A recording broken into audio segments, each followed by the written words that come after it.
বিয়ে করলে রিজিক বাড়ে। আমি বিয়ে করেছি 2023 সালে। বিয়ে করার পরে আলহামদুলিল্লাহ মানে আমার এমন এমন অর্ডার আসে। একটা সময় ছিল যখন শুরু করছি যে 1 টন কি 20 ক্যারেট 30 ক্যারেট আম সেল হলে দিনে খুব ভালো লাগতো। আর এখন আলহামদুলিল্লাহ সেটা অনেক কয়েক টনে চলে গেছে। সেটা আলহামদুলিল্লাহ একটা তৃপ্তির বিষয়। আমার একজন সিঙ্গেল ওয়ান কাস্টমারের কাছে আমি প্রায় 1 লক্ষ টাকার 50,000 টাকার আম বিক্রি করি শুধু আম। মানে আম শেষ হচ্ছে আম দিচ্ছি, আম শেষ হচ্ছে আম দিচ্ছি না। এখন আসলে দেখা যাচ্ছে কি মানে সবাই শুধু আমের বিজনেসে আসে।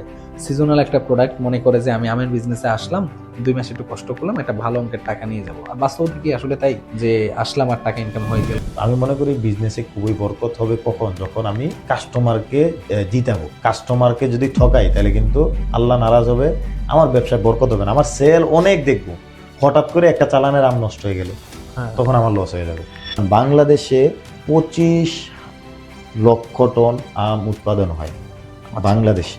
17 থেকে 32% আম নষ্ট হয়, যেটা হচ্ছে 25 টন আমের 4 ভাগের 1 ভাগ প্রায় যদি ধরি, তাহলে আমাদের 6 লাখ টন আম কিন্তু বছরে নষ্ট হচ্ছে। তারপরেও আপনাদের এই বছর বিশেষ করে সবচেয়ে বেশি অনলাইনে একটা প্রতিবাদ দেখা গেছে যে আপনারা আমের দাম, লিচুর দাম অতিরিক্ত মাত্রায় বেশি রাখা হয়। বিশেষ করে কয়েকটা প্রতিষ্ঠানের নামে বেশি আসলে এই জিনিসটা হাইলাইট হয়েছে। তাহলে দাম কমিয়ে কেন ওই লসটাকে আসলে ফিল আপ করতেছেন না? লোকাল বাজারের সাথে সব সময় 20 থেকে 30 টাকা দামের পার্থক্য থাকবে। এটার কারণ হচ্ছে এই জায়গায় ধাপে ধাপে বাগান থেকে আম নেওয়ার পরে ট্রান্সপোর্টেশন ইস্যুটা খুব বেশি হেডেক দেয়। দ্বিতীয় কথা হচ্ছে ইস্যুতেও অনেক দাম বেড়ে যাচ্ছে। কাঁচামালের ব্যবসা আমার যেটা 20 থেকে 25% প্রফিট রাখলেই আর লার্জ স্কেলে সেল করলে আলহামদুলিল্লাহ অনেক ভালো হবে। ঠিক আছে, এর চেয়ে বেশি সেল করার চিন্তা করে লাভ নাই। পেড মার্কেটিং করে অতিরিক্ত লাভ করলে দিয়ে গেছে যে ওই কাস্টমারগুলো লয়াল হয় না। কোয়ালিটিটা যদি দিতে থাকে তাহলে এই কাস্টমারগুলো প্রচুর রিপিটেড কাস্টমার হচ্ছে, প্রত্যেক বছর কিন্তু আম নিচ্ছে। আপনি বলেন যে একজনে লাখ টাকার আম নিচ্ছে আপনার কাছ থেকে, তার মানে আমরা যখন রিপিটেড কাস্টমার পেতে থাকবে এই মার্কেটে টিকে থাকার একটা বড় চান্স আছে। আম খেয়ে কিন্তু বাচ্চাদের ডায়রিয়ার কারণে অনেকে মারাও যাচ্ছে। মেডিসিনের কারণে ফ্রিজে রেখে দিলে কিন্তু চুপসে যাচ্ছে কিন্তু পচছে না। তার মানে কি হিউজ অ্যামাউন্টে প্রিজারভেটিভ ইউজ করা, যেই কারণে। ভাই আসসালামু আলাইকুম, কেমন আছেন আপনি?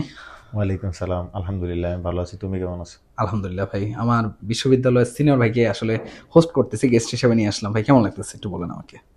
আসলে এটা ইউনিভার্সিটি লাইফে এজ এ আমার জুনিয়র হও বা এই যে একটা ভালো উদ্যোগ নিয়েছো, আসলে কৃষিকে রিপ্রেজেন্ট করা, কৃষিকে মানুষের সামনে আরো সুন্দরভাবে ইলাইটলি পৌঁছে দেওয়ার যে একটা সেটা আসলেই এপ্রিসিয়েট করার মতো। আর আরো ভালো লাগতেছে আমার ইউনিভার্সিটির একটা ছোট ভাইয়ের স্টুডিওতে আসলাম আজকে। কৃষি নিয়ে যে একটা অভিজ্ঞতা বা আমার স্টুডেন্ট লাইফ শেষ করে আমি এগ্রো বিজনেসে আছি, সেটা শেয়ার করার একটা অন্যরকম একটা আগ্রহ বা তৃপ্তি কাজ করতেছে, সেটা ভালো লাগতেছে। থ্যাংক ইউ ভাই। মানে মেনলি আমরাও চেষ্টা করতেছি আসলে কৃষিটাকে ভালো মতো মানে ডিজিটাল ভাবে কিভাবে রিপ্রেজেন্ট করা যায় মানুষের কাছে, সেটাই তুলে ধরার জন্য চেষ্টা করে যাচ্ছি। এগ্রিকার শোকে আগে দেখা হয়েছে কখনো? হ্যাঁ, এগ্রিকার শোটা যখন আমি তো মাস্টার সম্প্রতি শেষ হলো তুমি জানো, যখন ক্যাম্পাসে ছিলাম হঠাৎ করে একদিন দেখতেছি যে এগ্রিকার শোতে হঠাৎ করে মুজাহিদ ভাই, ফ্রেশি ফার্ম, জাহিদ ভাই, জাহিদ ভাইয়ের সাথে মোটামুটি আগে থেকে পরিচয় ছিল, খুবই স্নেহ করতো। কৃষি নিয়ে ভাই অনেক আগে থেকে কাজ করে, তো যেহেতু কৃষিবিদ হিসাবে যারা ভালো উৎপাদক তাদের সাথে আগে থেকেই সম্পর্ক ছিল। জাহিদ ভাই একজন এজ এ উৎপাদক ছিল, তো সেটা দেখেই তখন এগ্রিকালচারের সাথে আমার পরিচয়টা। আচ্ছা। আর তারপরে ধাপে ধাপে অনেকগুলা এপিসোড দেখা হয়েছে, বিভিন্ন কৃষি নিয়ে অনেকে কাজ করতেছে, ভালো লাগছে। আপনার সাথে আমার কথা হয়েছে, আমি আম্মার জন্য আপনার থেকে প্রোডাক্টও নিয়েছিলাম। হ্যাঁ, আর ভালো লাগছে যে লাইক কাস্টমার হিসেবে তুমি তোমার আম্মুর জন্য ভালো প্রোডাক্ট চাইছিলা, বিশেষ করে আমটা দিয়েছিলাম। তারপর আমাদের সিজনাল, বিশেষ করে সিজনাল কিছু প্রোডাক্ট নিয়ে আমার প্রতিষ্ঠান এগ্রো সার্ভিস বিডি ফোর্স তো কাজ করে। অবশ্যই। তো ভাই কৃষিতে মানে বিশ্ববিদ্যালয়ে পড়েন বলেই কি কৃষি সেক্টরে আসা এই বিজনেসে, নাকি এটার প্রতি একটা আগ্রহ ভালো লাগে আগে থেকেই ছিল? আচ্ছা, যদি আমি শর্টলি বলি সেটা হচ্ছে আমি ছোটবেলা থেকেই গাছের প্রতি মানে কোনো গাছ প্লান্টেশন করা সিড থেকে সেটার প্রতি আগ্রহী ছিলাম। আমার পরিবার বা আমার এলাকার মানুষ জানে, বিশেষ করে চারা উৎপাদন করে বিক্রি করা। যখন ছোটবেলা থেকে আমার সে একটা অভ্যাস ছিল। আর হচ্ছে ওই উৎপাদিত ফলগুলো আমি আমার বাড়ি থেকেই মানে আমি যেই জায়গায় করতাম ওইখান থেকে মানুষ নিয়ে যেত। সেটা আমার ছোটবেলা থেকেই ছিল। তো পড়াশোনার মাঝখানে এক পর্যায়ে পরিবার, সমাজের মানুষ সবার জন্য এইটা ট্যালেন্ট পুলে বৃত্তি পেলাম, তখন সবার একটা ইচ্ছা যে আমি ডাক্তার হতে হবে। গ্রামে কোনো ডাক্তার নেই, বিশেষ করে আমাদের বেশিরভাগ যারা পাবলিক ইউনিভার্সিটিতে পড়ি তাদের বেশিরভাগ একটা থাকে যে গ্রামে ডাক্তার দরকার, ইঞ্জিনিয়ার দরকার, কিন্তু কৃষিবিদ ওইভাবে হয়তো বোঝে না। কিন্তু আমার কৃষির প্রতি একটা আগ্রহ ছিল। আমার মেডিকেলে যদি আমি প্রস্তুতি নেই, কিন্তু কৃষি ইউনিভার্সিটিগুলোর জন্য আমি আলাদা নেটওয়ার্ক একটা গাইড আছে, তোমরা জানো আগে ছিল, এখন আরো দুই একটা বের হয়েছে। তোমার নিজেরও একটা প্রতিষ্ঠান, দেখে ভালো লাগলো। তো আমি তখন ওইটা পরে মোটামুটি পরীক্ষা দিয়েছি, কৃষি ইউনিভার্সিটিতে চান্স পাওয়ার পরে পড়াশোনা করেছি। তো পড়াশোনা করা অবস্থায় কিন্তু আমার মূলত এই কৃষির প্রতি আগ্রহটা আরো বেশি জন্মাইছে, যে আসলে আমি অন জবের চেয়ে যদি আমি আসলে কৃষি নিয়ে উদ্যোক্তা হই, তাহলে হয়তো বাংলাদেশের মানুষকে বেটার কিছু দিতে পারবো। সে একটা স্বপ্ন এবং উদ্যম নিয়ে আমার মিশন এন্ড ভিশন চলতেছে আর কি। অবশ্যই। না, আমাদেরও ভালো লাগে যে আমাদের বিশ্ববিদ্যালয়ে কোনো বড় ভাই আসলে এরকম একটা বিজনেস বা এরকম একটা উদ্যোক্তা লাইনে আসছে। আমাদের আসলে বিশ্ববিদ্যালয়ে দেখা যায় যে আসলে মাস্টার্স বা অনার্স কমপ্লিট করার পরে সবাই বিসিএস এর দিকে ঝুঁকে যায়। আপনি সেই সাইড থেকে বাইরে হয়ে আসছেন, এই জন্য আপনার প্রতি আমার আরো আগে থেকে ভালো লাগে একটা কাজ করতো। তো ভাই, এই যে এখন যে মনে হচ্ছে যে না, যে বিসিএস এর চাকরি ছেড়ে আসলে উদ্যোক্তা হওয়া, কোনো ধরনের আক্ষেপ কাজ করে আপনার? না, আলহামদুলিল্লাহ আমার মধ্যে কোনো আক্ষেপ কাজ করে না, কারণ আমি অনার্স লাইফ থেকে, আমি পড়াশোনা অবস্থা থেকে আমি আলহামদুলিল্লাহ এই বিজনেস দিয়ে সাফিসিয়েন্টলি চলতেছি। আমার পরিবারকে, যেহেতু এজ এ মিডল ক্লাস পরিবার, আমার পরিবারকে সাপোর্ট করতে পারতেছি। আর আমি অনার্স শেষ হওয়ার সাথে সাথে আমার মানুষের লাইফে দুইটা পার্ট থাকে, একটা কেরিয়ার আর একটা হচ্ছে ফ্যামিলি। আলহামদুলিল্লাহ তুমি হয়তো জানো আমার ফ্যামিলিটা গোছানো আলহামদুলিল্লাহ। আমার ওয়াইফ একজন আলেমা, আর হচ্ছে আমার একটা 2 বছরের একটা বাচ্চা আছে। মোটামুটি আমি ফ্যামিলিটা, আমার এই বিজনেস কেন্দ্রিকতা বা আমার ওই সাইড থেকেও কিন্তু একজন কেরিয়ার ফোকাস পার্সনকে মানুষ খুঁজে একটা মেয়ে দেওয়ার জন্য। তো সেই জায়গা থেকে আমার শ্বশুর বা শ্বশুরালয়ের যেহেতু, তারা কিন্তু এই জিনিসটাকে খুব অ্যাপ্রিসিয়েট করছে যে সে কৃষি বিশ্ববিদ্যালয়ে পড়ে কিন্তু তার একটা বিজনেস বা ইন ফিউচার একটা গোল আছে, সেটা হয়তো তাদেরকে বুঝাইতে পারছি। তারা আমাকে সাথে একটা ইয়ে করছে আর কি। অবশ্যই। এমনি আপনার নিজস্ব ফ্যামিলি থেকে সবার তো বাবা মা আসলে চায় যে না, আমার ছেলেকে আমি একজন চাকরিজীবী হিসাবে দেখতে চাই। ফ্যামিলি থেকে কোনো বাধা ছিল না? এটা প্রাথমিকভাবে বাধা ছিল। আমি স্টিল যখন অনার্স লাইফে এগুলা করি, তখন গ্রাম থেকে একটা টেবু কিন্তু কাজ করে। যেহেতু আমার গ্রামের সবার ইচ্ছা, বা গ্রামের যারা একটু ইয়ে ছিল, সবাই ভাবছে হয়তো আমি মেডিকেলে পড়বো, ডাক্তার হবো, তাদেরকে একটা সার্ভিস দিতে পারবো। তো আমি তো চাইছি ডাক্তার হবো, বা তাদের ইয়ে অনুযায়ী আমার পড়াশোনা ওইভাবে ডাক্তার কেন্দ্রিকতা আসছে। কিন্তু আল্লাহ আমার জন্য তো বেটার প্ল্যান করছেন, সেই জন্য আমি আমার জন্য প্ল্যান করছি, কিন্তু আল্লাহর প্ল্যান হচ্ছে বেটার। সেই জন্য আল্লাহ আমাকে মানুষের ডাক্তার না বানিয়ে গাছপালার ডাক্তার বানাইছে। তো আমি যখন গ্রামে যেতাম, তখন মানুষকে, কৃষকদের কাছে যাইতাম বিভিন্ন জিনিস শিখার জন্য।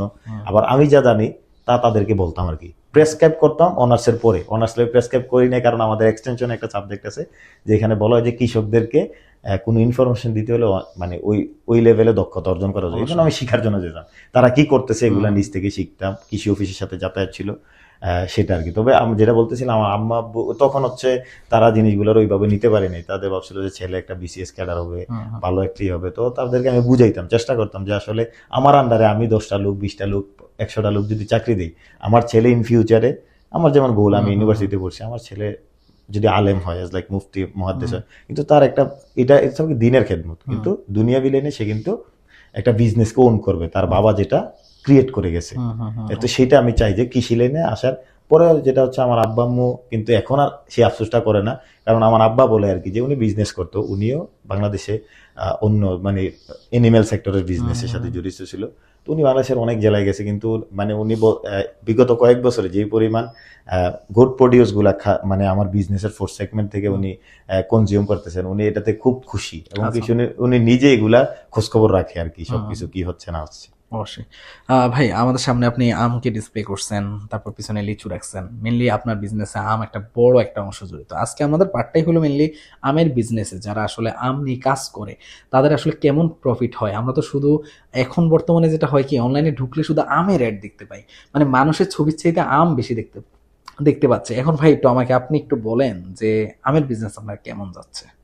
আচ্ছা, আসলে আমি যদি শর্টলি বলি, আসলে আমার আমের বিজনেসটা শুরু কিন্তু অন্য একটা কারণ থেকে। সেটা হচ্ছে মানুষের চাহিদা। একটা যে কোনো একটা বিজনেস যারা শুরু করতে চায়, তার আগে দেখতে হবে যে আসলে আমার ক্লায়েন্ট বেসটা কোনটা।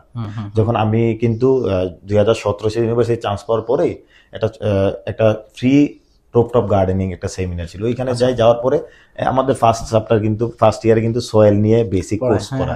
তো আমি সয়েলের এই বিষয় নিয়ে মাটি সম্পর্কে যখন একজন কৃষিবিদ আব্দুল্লাহ মামুন স্যার, উনি হচ্ছে সয়েল রিসার্চ ইনস্টিটিউট আছে, উনি যখন প্রশ্ন করলো, আমি খুব সাবলীলভাবে উত্তর দিলাম। উনি তখন আমাকে পিক করলো যে এই ছেলেটা এত কিছু জানার কারণ কি। উনি আমাকে পিক করে কৃষি মন্ত্রণালয় একদিন খামার বাড়ির ওই পাশে একটা মেলাতে দাওয়াত করলো। পরে আমরা ওই যে গ্রিন মিনাম একটা প্রতিষ্ঠান ছিল, ওই প্রতিষ্ঠানের সাথে আমি প্রায় করোনাকালীন পর্যন্ত প্রায় 5 বছর আমি প্রতিষ্ঠানের সাথে কনসালটেশন করছি অ্যাসিস্ট্যান্ট কনসালটেন্ট হিসাবে।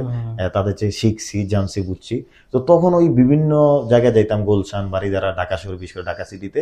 তো ওই মানুষগুলা তখন বলতো যে আমরা তো নিরাপদ খাদ্য খাওয়ার জন্যই কিন্তু বাগান করতেছি, ছাদ বাগান কিন্তু ওই জন্যই করে। মানুষ অবশ্যই। ছাদ বাগানে যেই পরিমাণ খরচ যায় সেই পরিমাণ রেভিনিউ কিন্তু আসে না, মানে মানুষ খাওয়ার জন্য ওইটা হয় না, কিন্তু একটা দুইটা আম গাছ লাগায়, মালটা, কমলা, পেয়ারা, শখের বশে আনা, just। শখের বসে করে, শখটা পূরণ হয়, কিন্তু তাদের তো কনজিউম করা লাগে একটা লম্বা সময়।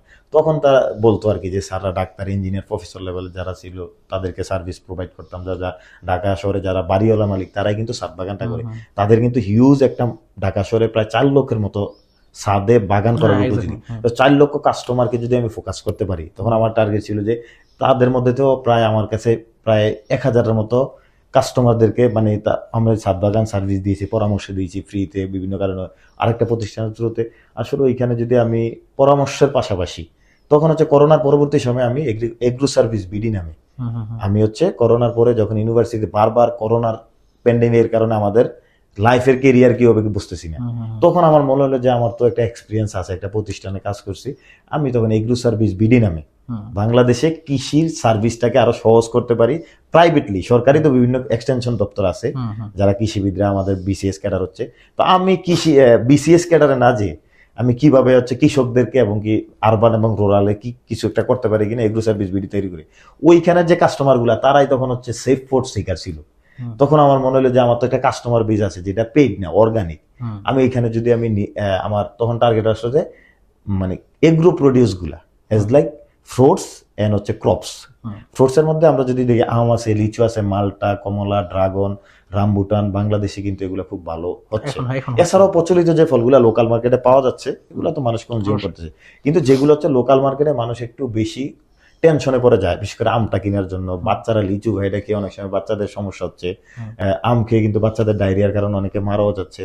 তারপরে তরমুজে প্রবলেম হচ্ছে, তারপর হচ্ছে মালটা, কমলা তো আমাদের দেশে আসতেছে না, বাইরে থেকে আসতেছে। 1 মাসে কিন্তু এগুলা মেডিসিনের কারণে ফ্রিজে রেখে দিলে কিন্তু চুপসে যাচ্ছে, কিন্তু পচছে না। তার মানে কি হিউজ অ্যামাউন্টে প্রিজারভেটিভ ইউজ করা, যে কারণে তো তখন মনে হলো যে বাংলাদেশে যেগুলো উৎপাদন হয় সেগুলো যদি ট্রান্সপোর্টেশনে কম সময় লাগে, ওভারনাইট বাস বা আমাদের নিজস্ব যদি 3 টনের যে কারগুলো আছে সেটাতে যদি আমি আম সার্ভিস করি তাহলে বেটার হয়। আর আচ্ছা, আমার আরেকটা প্লাস পয়েন্ট হচ্ছে আমার বাড়ি হচ্ছে কুমিল্লাতে, যেটা কুমিল্লা রিজিয়নে কিন্তু সবচেয়ে বেশি প্রবাসী এবং কি এই অর্গানিক সেগমেন্টের যে ফুডগুলো আছে, মানে পারচেসিং ক্যাপাসিটি ওই দিকের মানুষের জীবনমান বেশি, যেই কারণে হচ্ছে ক্যাপাসিটি বেশি। তো আমার দুইটা, একটা হচ্ছে ঢাকা সিটিতে হাই প্রোফাইল কাস্টমারগুলো একটা অর্গানিকে ছিল, আর কুমিল্লা সিটিতে আমার বাড়ি হওয়ার কারণে ওই অঞ্চলের মানুষের হেভিট বোঝার কারণে, তাদের কেমন যা চাওয়া সেটা বোঝার কারণে তখন আমার আম নিয়ে একটা ভালো অগ্রযাত্রা 2022 থেকে শুরু হয়ে গেল। 22 সাল থেকে 22 সাল থেকে শুরু হয়ে গেল। 22 থেকে এই যে এখন 26 চলতেছে, 4 বছরে আমি জানি কেমন আসলে প্রফিট হচ্ছে বা আসলে সামনে কেমন দেখতেছেন সম্ভব? আচ্ছা, আমার এই জায়গায় সবচেয়ে প্রফিটের আগে যেটা আমি করি যে মানুষকে আমি ইমোশনটা আমি সেল করতেছি। একজন প্রবাসীর কথা যদি বলি, বা একজন মানুষ আর্নিং করে এজ এ জবে আছে, সে কিন্তু তার কষ্টার্জিত টাকা দিয়ে কিন্তু আমাকে আমটা পারচেস করতেছে, ঠিক আছে। এখন আমি সেটা কিন্তু তার কাছে ইমোশনটা কিন্তু সে আমার কিনতেছে, এজ বিলিফটা কিনতেছে, নট আম কিনতেছে না। হ্যাঁ, সে কিন্তু আমি তাকে কি দিচ্ছি, বাজার থেকে আমার বাড়ি হচ্ছে নিমসার, যেটা বাংলাদেশের 2য় বৃহত্তম কাঁচা বাজার। দিনে প্রায় 100 থেকে 200 ট্রাক আম নামে ওইখানে, ঠিক আছে, যেটা হচ্ছে টোটালি ইথোফেন স্প্রে করা থাকে, যেহেতু একটা বিশাল মার্কেট বাণিজ্য। তো সেই জায়গায় কিন্তু মানুষ সেটা চাচ্ছে না। আমার কাস্টমার বলতেছে যে কোনো স্প্রে দেওয়ার দরকার নেই, ন্যাচারালি আমরা ছোটবেলায় গ্রামের গাছ থেকে আম পারছি না, এটা খেলে কি একটা টেস্ট, কলা যে কোনো একটা ফল কত টেস্ট, সেই টেস্টটা কিন্তু মানুষ চাচ্ছে। তখন দেখলাম যে তখন কাজ করতে প্রথমে যেটা সমস্যা হলো যে আমাদের ট্রান্সপোর্টেশন ইস্যু। প্রথমে হচ্ছে কার্টুনে আম দেওয়া শুরু করা, অন্যান্য পার্সেল যেমন কার্টুনে দেওয়া হইতো, তারপর হচ্ছে ক্যারেটিং এ আসা, ক্যারেটের পরে বিভিন্ন ধরনের ভিআইপি প্যাকেজিং গুলা শুরু হলো, বিশেষ করে আমাদের বাবল পলি সিস্টেম, তারপর হচ্ছে আপনার টিস্যু সিস্টেম, যেটা প্রত্যেকটা ঘর্ষণ কমায় আমের, তারপর হচ্ছে উপরে হচ্ছে নেটের মতো যেটা আপেল কমলাতে থাকে সেটা দিয়ে, তারপর হচ্ছে 5 কেজির গিফট বক্স গুলো। একটা সময় ছিল মানুষ আত্মীয় স্বজনের বাড়িতে, বিশেষ করে আমাদের ওই অঞ্চলে কুমিল্লা বলি, সিলেট, চট্টগ্রাম এই অঞ্চলে কিন্তু মানুষ আত্মীয় স্বজনের বাড়িতে যেতে মিষ্টির যে ফলটাকে বেশি প্রিফার করে, সিজনাল ফলটা। তো সেই জায়গায় দেখলাম যে এটা খুবই একটা ভালো হইতে পারে যে গিফট বক্স। তো এরকম কিছু প্ল্যান নিয়ে তখন হচ্ছে আমরা কুমিল্লাতেও মানে অর্গানিক মার্কেটিং এ একটা ভালো সাড়া পেলাম, হিউজ পরিমাণ। মানে যেই সময় আসলে একটা সময় ছিল যখন শুরু করছি যে 1 টন কি 20 ক্যারেট 30 ক্যারেট আম সেল হলে দিনে খুব ভালো লাগতো, আর এখন আলহামদুলিল্লাহ সেটা অনেক মানে কয়েক টনে চলে গেছে, সেটা আলহামদুলিল্লাহ একটা তৃপ্তির বিষয় আর কি। এখন আসলে দেখা যাচ্ছে কি মানে সবাই শুধু আমের বিজনেসে আসে, সিজনাল একটা প্রোডাক্ট মনে করে যে আমি আমের বিজনেসে আসলাম, 2 মাস একটু কষ্ট করলাম, একটা ভালো অঙ্কের টাকা নিয়ে যাবো। আর বাস্তবতা কি আসলে তাই, যে আসলাম আর টাকা ইনকাম হয়ে গেল? আসলে এটা একটা বিজনেস কখন নিজের ওন হবে, এটা যখন ব্র্যান্ডিং লেভেলে যাবে। আজকে আমি কৃষিবিদ সাব্বির হিসাবে কাজ করতেছি একটা প্রতিষ্ঠান নিয়ে, আমি যদি আজকে চলে যাই, মানে আজকে আমি, মানুষের তো হায়াত মৃত্যু আল্লাহর হাতে, আমি চলে গেলে যদি আমার প্রতিষ্ঠান থেকে আর কেউ আম না কিনে, আম যখন মাথায় আসবে তখন তার মাথায় আসতে যে এজ লাইক, যদি এখন কিন্তু পার্সোনাল ব্র্যান্ডিং অনেক বড় একটা বিষয়, বিজনেস ব্র্যান্ডিং এর চেয়ে পার্সোনাল ব্র্যান্ডিংটা, যে উমকের বিজনেস, উমক মানুষের বিজনেস, ঠিক আছে, মানুষ পার্সোনাল ব্র্যান্ডিংকে বেশি ইয়ে করে। যেমন ঘরের বাজার জামশেদ ভাইয়ের কথা শুনলে অনেকে ইয়ে করে, প্রিমিয়াম ফুডসের পপি আপু আছে, তারপরে সাগর ভাই আছে, হ্যাঁ, মানে তারাও জামশেদ কিন্তু ভাইকে নাম আসলে ঘরের বাজার আসে, বাট ঘরের বাজার আসলে জামশেদ ভাইয়ের নাম তো আসে। এই জায়গায় কিন্তু খুব কম মানুষ কাজ করতেছে। এরকম 10টা ঘরের বাজার হলেও কিন্তু মানুষকে সেফ ফুড সাপ্লাই দেওয়া মানে শেষ হবে না। এই 10টা প্রিমিয়াম ফুডস আসলেও শেষ হবে না, কারণ বাংলাদেশে 25 লক্ষ টন আম উৎপাদন হয় বাংলাদেশে। যে 25 লক্ষ টন আম কিন্তু তার 70 থেকে 34% আমাদের মানে কামরুল হাসান স্যার, যিনি পোস্টার বেস্টে বাংলাদেশে খুবই ফেমাস, ওনার গবেষণা মতে 2021 থেকে 17 থেকে 32% আম নষ্ট হয়, যেটা হচ্ছে 25 টন আমের 4/1 প্রায় যদি ধরি, তাহলে আমাদের 6 লাখ টন আম কিন্তু বছরে নষ্ট হচ্ছে। ঠিক আছে, হিউজ পরিমাণ আম নষ্ট হচ্ছে, কনজিউমাররা খেতে পারতেছে না।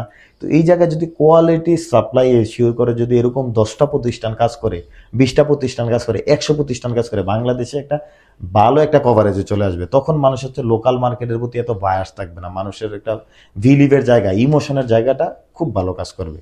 হ্যাঁ, এই জন্য যারা হঠাৎ করে আসতেছে সিজনাল ব্যবসা করবে, আর ভাই সিজনাল ব্যবসা কিন্তু পথে ঘাটে বেনেও হচ্ছে, বেনে আম বিক্রি করতেছে না, ওদের লাভ কিন্তু আরো বেশি। যারা সিজনে ভাবতেছে যে 1 টন 2 টন, হয়তো তারা ভাবতেছে অবসর আছি, গেলাম একটা বাগানে গিয়ে ভিডিও করলাম, বাজার থেকে কিছু আম কিনলাম, কিনে হচ্ছে বাস দিয়ে নিয়ে বা ট্রাক দিয়ে পাঠাই দিলাম, এলাকায় বিক্রি করলাম। এটা তো আসলে কোনো ব্র্যান্ডেড বিজনেস হবে না, মানুষের আস্থা তৈরি হবে না। মানুষ আজকে পাচ্ছে কম দামে, আমার কাছ থেকে নিচ্ছে, কালকে আরেক জায়গায় কম দামে পাবে, সেখানে চলে যাবে। কিন্তু ব্র্যান্ড হচ্ছে ওইটা, যে যখন আমার আমের কথা মনে হচ্ছে, লিচুর কথা মনে হচ্ছে, বা যে কোনো একটা প্রোডাক্টের, তখন হচ্ছে ওই প্রতিষ্ঠানের নাম মনে পড়ে বা ওই ব্যক্তির নাম মনে পড়ে। একটা কোম্পানি কি আমের জন্য ব্র্যান্ড বানানোর জন্য তাহলে কি কি করা উচিত বলে আপনার মনে হয়? আচ্ছা, এই জায়গায় যেটা হচ্ছে কি, যে আসলে প্রফিট এর আগে মানে আমার কাস্টমার যেন সবসময় এই জিনিসটা মাথায় রাখতে হবে যে আমার কাস্টমারকে আমি জিতাতে হবে, জিতাও জিতে যাও, এই ফিলোসফিতে বিজনেস করলে। তাইলে আম হচ্ছে কাঁচামাল, সেটাতে কিন্তু কাঁচামালের বিভিন্ন প্রবলেম আছে। যদি আমি প্রথম প্রবলেমের কথা বলি, যখন আমরা মানে যেহেতু এজ এ কৃষিবিদ হিসাবে, যে কোনো ফল প্রিজার্ভেশনের একটা নির্দিষ্ট মাত্রা আছে, ফুড অ্যান্ড এগ্রিকালচার অর্গানাইজেশনের এই অনুযায়ী 0.5 থেকে 1 মিলি হয়তো আমরা কনসেন্ট্রেশন দিতে পারি ইথোফেনের, কিন্তু যেটা যখন ফুললি 100% ইথোফেন কনসেন্ট্রেশন যখন আমি মারবো, সেটা তো বিষাক্ত হয়ে যাবে ভাই, সেটাই হচ্ছে। সেটাতে কোনো পানি মিলে আমরা যেহেতু কৃষি বিভিন্ন পেস্টিসাইড ফাঞ্জিসাইড যদি স্প্রে করি, পানি মিশাই না, ডাইরেক্ট তো ফর্মুলেশনটা স্প্রে করি না। তো আমি যেটা হচ্ছে সরাসরি মারতেছে, যে কারণে এটা বিষাক্ত হয়ে যাচ্ছে। মানে আম হচ্ছে মানে পেকেই হয়ে যাচ্ছে, কিন্তু পচতেছে না ওই এটার বিষক্রিয়ার কারণে। কিন্তু যখন হচ্ছে আমি মেডিসিন ছাড়া দিব, তখন এটার মুখ পচবে, ব্ল্যাক স্পট পড়বে। যেমন অ্যারাউন্ড হচ্ছে অ্যানথ্রাকনোজের কারণে 16% নষ্ট হয়, ব্ল্যাক রোডের কারণে মুখটা পচে যায় 8% আমের, 2% আম ট্রানজেক্টিক রোডের কারণে হইতে পারে, আর ব্যাকটেরিয়াল বা ব্ল্যাক স্পটের কারণে 2% আম নষ্ট হয় বাংলাদেশে। তো সেগুলারে রিমুভ করার জন্য বিভিন্ন পদ্ধতি আছে, সেই পদ্ধতিগুলো আমরা অ্যাপ্লাই করতে পারি। আর যেটা সহজলভ্য, যে কোনো একজন উদ্যোক্তার জন্য সহজলভ্য হবে, যে ক্যারেট প্যাকেজিংটা করতে পারি আমরা। তারপর হচ্ছে এয়ার ফ্লো যে কার্টুনগুলো আছে, যেগুলাতে এয়ার ফ্লো করতে পারি, যেমন খেজুরের কার্টুনে 2 পাশে ছিদ্র থাকে, আমের কার্টুনগুলো আমরা ওইভাবে কাস্টমাইজ করতে পারি। তারপর হচ্ছে আমরা টিস্যু প্যাকেটগুলো ইউজ করতে পারি, যেন একটা আমের সাথে একটা আমের ঘর্ষণটা কমে যায়। তারপর হচ্ছে আমরা ওই যে উপরে ফোম পেপারটা ইউজ করতে পারি। তারপর হচ্ছে মানে সুপার শপে দেখবে যে 4-5টা আম একসাথে করে বা লিচু একসাথে করে সুন্দর প্যাকেজিং হচ্ছে, MAP যেটা মডিফাইড অ্যাটমসফিয়ার প্যাকেজিং, এগুলা কিন্তু আমরা করতে পারি। তাইলে একটা প্রতিষ্ঠান ব্র্যান্ডেড হবে, আর কাস্টমার হচ্ছে যখন বেটার কোয়ালিটি জিনিসটা পাবে, তখন তার মনে হবে আমি ঠকি নাই। আমি 150 টাকা দিয়ে 1 কেজি আম কিনে ঠকি নাই। আর যখন সে ওই জিনিসগুলা পাবে না, আমের কালার ডিসকালার হয়ে যাবে, ঠিক আছে, আমের সাইজ নিয়ে সমস্যা মনে হবে তার কাছে, তারপর হচ্ছে কম দামে হোক 100 টাকা আম কিনেও সে মনে করবে আমাকে সে ঠকাইছে। কাস্টমার আসলে চায় কি আপনাদের কাছ থেকে? মানে সে টাকা দিতে প্রস্তুত আছে, বেটার কোয়ালিটি আম যাচ্ছে, বিষয়টা কি এরকম দাঁড়ায়? হ্যাঁ, বেশিরভাগ কাস্টমারের চাহিদা একটাই, যে মার্কেটে যে আমাকে বেটার জিনিসটা দেন, টাকা ফ্যাক্টর না। কারণ টাকা ফ্যাক্টর হলে তো সে ফুটপাথ থেকে আম কিনতে পারে। লকনাম 20 টাকা করে কেজি, লক্ষণভোগ যেটা আমাদের, হ্যাঁ। তারপর হচ্ছে অন্য আম যেগুলা বলি, ফজলি টুজলি, গুলো অনেক কম দামে পাওয়া যাচ্ছে লোকাল। বাংলাদেশে প্রায় 300 প্রজাতির আম আছে গবেষণায়। তার মধ্যে মানে বাণিজ্যিক চাষাবাদের জন্য 30 থেকে 40 প্রজাতির আম আছে। তার মধ্যে দেশীয় হচ্ছে 10 থেকে 15 প্রজাতির আম। যদি আমি শুরু হয় লক্ষণভোগ, সিজনে গোবিন্দভোগ আম দিয়ে, তারপর হচ্ছে আমাদের গোপালভোগ আম শুরু হয়, তারপরে হিমসাগর, তারপর হচ্ছে আমাদের ফজলি, ল্যাংরা, তারপর হচ্ছে বেনানাটা বাইরের আম, দেশীয় আম না, এটা বাইরের একটা ভ্যারাইটি। তারপর হচ্ছে আমাদের হাড়িভাঙা, রংপুর অঞ্চলের হাড়িভাঙা, এটা অন্যান্য অঞ্চলে হচ্ছে। তারপরে রূপালি আম হচ্ছে। তারপরে লেট ভ্যারাইটি হিসাবে আমাদের বাড়িফুটটা ভালো সাপোর্ট করতেছে, বাড়িফুট। আর বাড়ি থ্রি তো আমরুপালি আমটা আমরা জানি। তারপর হচ্ছে আমাদের লেট ভ্যারাইটিতে আরো আম আছে, কিন্তু আমাদের লেট ভ্যারাইটি গৌরমতি আমরা খুব ভালো ভালো সার্ভিস দিচ্ছি। আর এরপরে অল দ্য ইয়ার রাউন্ডে এখন ভালো হচ্ছে বাড়ি 11 আমটা, যেটা বাংলাদেশ কৃষি গবেষণায় করা বাড়ি 11। কাটিমন আমটা সারা বছর যাচ্ছে। তো আমের বিজনেস হচ্ছে ওই ফোকাসটা ওইটাই, যে আসলে কাস্টমার যে কোয়ালিটিটা চাচ্ছে সেটাই এশিওর করা, সেটা আমি বুঝাইতে হবে কাস্টমারকে। আমি কাস্টমারকে মার্কেটিং বলি, মার্কেটিং মানে হচ্ছে চাপাবাজি না, চাপার জোর থাকতে হবে, কিন্তু চাপাবাজি না। আমার প্রোডাক্টটা যে ভালো, আমি যে ভালো আমটা দিচ্ছি, 150 টাকায় হোক 130 টাকায় হোক, আমি যে ভালো আমটা দিচ্ছি, প্রিমিয়াম কোয়ালিটির আম, যেমন বেনানা ম্যাঙ্গো আমি 200 টাকা দিচ্ছি, কাটিমন আমি 200, 250, 300 টাকা বিক্রি করেছি অফ সিজনে, হ্যাঁ। তো সেই জায়গায় পরে ড্রাগন ফ্রুটস এর কথা যদি বলি, মানে শুধু আম না, অন্যান্য ফ্রুটস গুলো কিন্তু অনলাইনে ভালো যাচ্ছে, সেগুলো করতে হবে কেউ যদি চায়। তো আমাদের এই হচ্ছে যে ফ্রুটসটা, মানে বাংলাদেশে যে ফলটা উৎপাদন হয়, সেটা আমরা যারা আছি সচেতন উদ্যোক্তা, তারা যদি এরকম 100 জন দাঁড়াই যায় যে আমি ভালো দেবো, তাইলে কিন্তু আমাদের পোস্ট হারভেস্ট লসটা অনেক কমে যায়। লিচু, বাংলাদেশে প্রায় 2 লাখ টন লিচু উৎপাদন হয় বছরে, 1.5 থেকে 2 লাখ টন। প্রায় 50% লিচু নষ্ট হয়ে যায়, 40 থেকে 50% লিচু পোস্ট হারভেস্ট, গ্রোয়ার লেভেলে, ট্রান্সপোর্ট লেভেলে, তারপর হচ্ছে রিটেলার লেভেলে, হোলসেলার লেভেলে, তার বিভিন্নভাবে নষ্ট হয়ে যাচ্ছে। ঠিক আছে, এখানে এত যে লস হচ্ছে, কিন্তু তারপরেও আপনাদের এই বছর বিশেষ করে সবচেয়ে বেশি অনলাইনে একটা প্রতিবাদ দেখা গেছে যে আপনারা আমের দাম, লিচুর দাম অতিরিক্ত মাত্রায় বেশি রাখা হয়। বিশেষ করে কয়েকটা প্রতিষ্ঠান নামে বেশি আসলে এই জিনিসটা হাইলাইট হয়েছে। তাহলে দাম কমিয়ে কেন ওই লসটাকে আসলে ফিল আপ করতেছেন না আপনারা? আচ্ছা, এই জায়গায় বলি, সেটা হচ্ছে যে আমার ক্ষেত্রে যদি আমি বলি, আমি একটা জিনিস ধরতে পারি যে আপনাদের একটা বড় খরচ থাকে প্যাকেজিংয়ে, ট্রান্সপোর্টেশন একটা বড় কস্টিং থাকে। তাও অনেক সময় দেখা যায় যে ট্রান্সপোর্টিং মানে এই কস্টটাও আপনাদের হয় ম্যাক্সিমাম টাইমে, যিনি আসলে আমাদের কনজিউমার থাকে তারই দেওয়া লাগে। তো তারপরও কেন আসলে দেখা যায় যে অনলাইন থেকে 150-60 টাকা দিয়ে কিনা লাগতেছে সেম আমি এখন কতটুকু পার্থক্যটা আপনারা ভালো বলতে পারবেন, যেখানে আমাদের বাজারে গেলে আমরা 50-60 টাকা দিয়ে কেজিতে পাচ্ছি, 100 টাকার একটা এই ডিফারেন্স। জায়গায় যদি আমি অবজারভেশনটা বলি, মার্কেট অবজারভেশন অ্যানালাইসিসে চ্যানেল আইতেও আমি 2-3 দিন আগে একটা প্রতিবেদনে কথা বলছি এটা নিয়ে, বাজার ব্যবস্থাপনা নিয়ে আর কি। আসলে কি হয়, আমরা যখন একজন গ্রোয়ারের বাগানে যাই, তখন তার থেকে আমটা যখন কিনতে যাই, তখন আমরা গ্রেডিং সর্টিং করে আমটা কিনতে হয়, যে আমাদের একটা রেঞ্জ থাকে, কাস্টমারের সাথে কমিটমেন্ট ইস্যু থাকে, যে ভিআইপি কোয়ালিটির ভালো অ্যাজ লাইক প্রিমিয়াম কোয়ালিটির আমের ক্যাটাগরি হবে এমন, কালারটা হবে এমন, টেক্সচারটা হবে এমন, হ্যাঁ। এটা যেমন হিমসাগর আমের কথা যদি বলি, সবচেয়ে বেশি প্রচলিত হিমসাগর আম 4টার ভিতরে আমার কেজি থাকতে হবে। তার মানে বাগানের 4টার উপরে যত আম আছে সব আম আমি বাদ দিয়ে দিচ্ছি, কিন্তু কিন্তু আড়তদার কিন্তু সেটা করতেছে না। আড়তদারে যেটা হচ্ছে, আড়তে কিন্তু সে আমটা উপরে একটা ভালো লেভেল দিয়ে নিচ্ছে, নিচে কিন্তু অনেক কিছু থাকতেছে। সে কিন্তু আড়তদারদেরকে প্রায় 53, 55, 60 কেজিতে 40 কেজি আম দিচ্ছে। আর যখন আমি বাগানে গিয়ে একজন বাগানিতে গ্রেডিং সর্টিং করে আমটা কিনতেছি, তখন সে আমাকে 42-44 কেজিতে মন দিচ্ছে। তো 2-4 কেজি তো ট্রান্সপোর্টেশনের কারণে, কাঁচামাল যখন কাঁচা থাকে তখন কিন্তু এটাতে ওয়াটারের লেভেলটা বেশি থাকে। তো এটা কিন্তু ওভারনাইট 2 দিন 3 দিন পরে যখন কাস্টমারের কাছে যায়, আলটিমেটলি ওজন কমে যায়। তো সেটা আমরা ব্যাকআপ দেওয়া লাগে অনেক সময়। আর অনেক সময় কুরিয়ারে হচ্ছে বেশি দেওয়া যায় না, সর্বোচ্চ 250 গ্রাম আম হচ্ছে বেশি দিতে হয়, কিন্তু আলটিমেটলি কিন্তু হাফ কেজি থেকে 1 কেজি আম কিন্তু কমে যায়। ঠিক আছে, এটা কিন্তু আমরা কম দেই না, কিন্তু ওই যে 2 থেকে 3 দিন কুরিয়ারের কারণে এইখানে একটা ইস্যু হচ্ছে কি, আড়তদাররা বাজার থেকে আম কিনে, কৃষকরা এই জায়গায় কুক্ষিগত। 52, 55, 60 কেজিতে এই বছর চাঁপাইনবাবগঞ্জের আম হচ্ছে, কিন্তু আমরা সর্বোচ্চ 44-45 কেজিতে কোয়ালিটি আম 42 কেজিতে পাইছি। সেটা একটা বিষয়। আর যখন বাগান থেকে আম কিনতে যাই তখন বাগানে কিন্তু নিজেকে ইলাইট মনে করে। অবশ্যই ফার্মাররা স্মার্ট, তাদেরকে আমরা অবশ্যই রেসপেক্ট করি, কিন্তু তাদের বোঝা উচিত যে আমাদের অনলাইন যারা উদ্যোক্তা তারা কিন্তু আমটা নিলে কোয়ালিটি আমটা নিচ্ছে, বেটার প্রাইস দিচ্ছে, বাজারে গিয়ে সারাদিন বসে থাকা লাগতেছে না। আর আড়তদাররা কিন্তু ঠকাচ্ছে। আড়তদাররা দুপুর 1টা 2টা 3টা বাজে আম কিনতেছে, সারাদিন সে রোদে, সকালবেলা আম নিয়ে যায় বাজারে, সারাদিন রোদে থাকে, একটু বিরক্ত হয়ে বাগানে লাস্টে কম দামে আম ছেড়ে দিচ্ছে। বৃষ্টি হচ্ছে, একটু বৃষ্টি আসতেছে, বাজারের দাম যদি 4,000 টাকা মন যদি হিমসাগর আম হয়, সেই আমের দাম চলে যাচ্ছে 1,000 টাকা কম। আচ্ছা, মানে পানি নামানামি বাজারে কিন্তু আমের দাম কমে যাচ্ছে। এখন আমরা যারা অনলাইনে কাজ করি তাদের আমটা খুব সকালে সকালে বাগান থেকে হারভেস্ট করতে হয়, আচ্ছা, প্যাকেজিং করতে হয়, কুরিয়ারে বিকালের আগে কুরিয়ার বুকিংটা কমপ্লিট করতে হয়, বা আমি যদি বাসে বা ট্রাকে করে পাঠাইতে হয়, কারণ সকালবেলা আমার আম লাগবে আউটলেটে। আউটলেট সাপ্লাইয়ের কথা যদি বলি, স্বপ্ন, আগুরা বা এই জাতীয় যে অর্গানিক বিভিন্ন আউটলেট হয়েছে না, যারা হচ্ছে সরাসরি সরজমিনে জানা, আমরা সাপ্লাই চেনে কাজ করি, তাদেরকে ওভারনাইট সকালবেলা আম দিতে হয় সকাল 10টার ভিতরে। তার মানে আমাদের আম কিনতে হবে এর আগের দিন সকালে, আমি কিন্তু বিকালবেলার আম কিনে রেখে দিয়ে তোর পরের দিন দিতে পারতেছি না। এই জায়গায় হচ্ছে কিনার ক্ষেত্রে আমাদের একটু বেশি প্রাইসিং করা লাগে।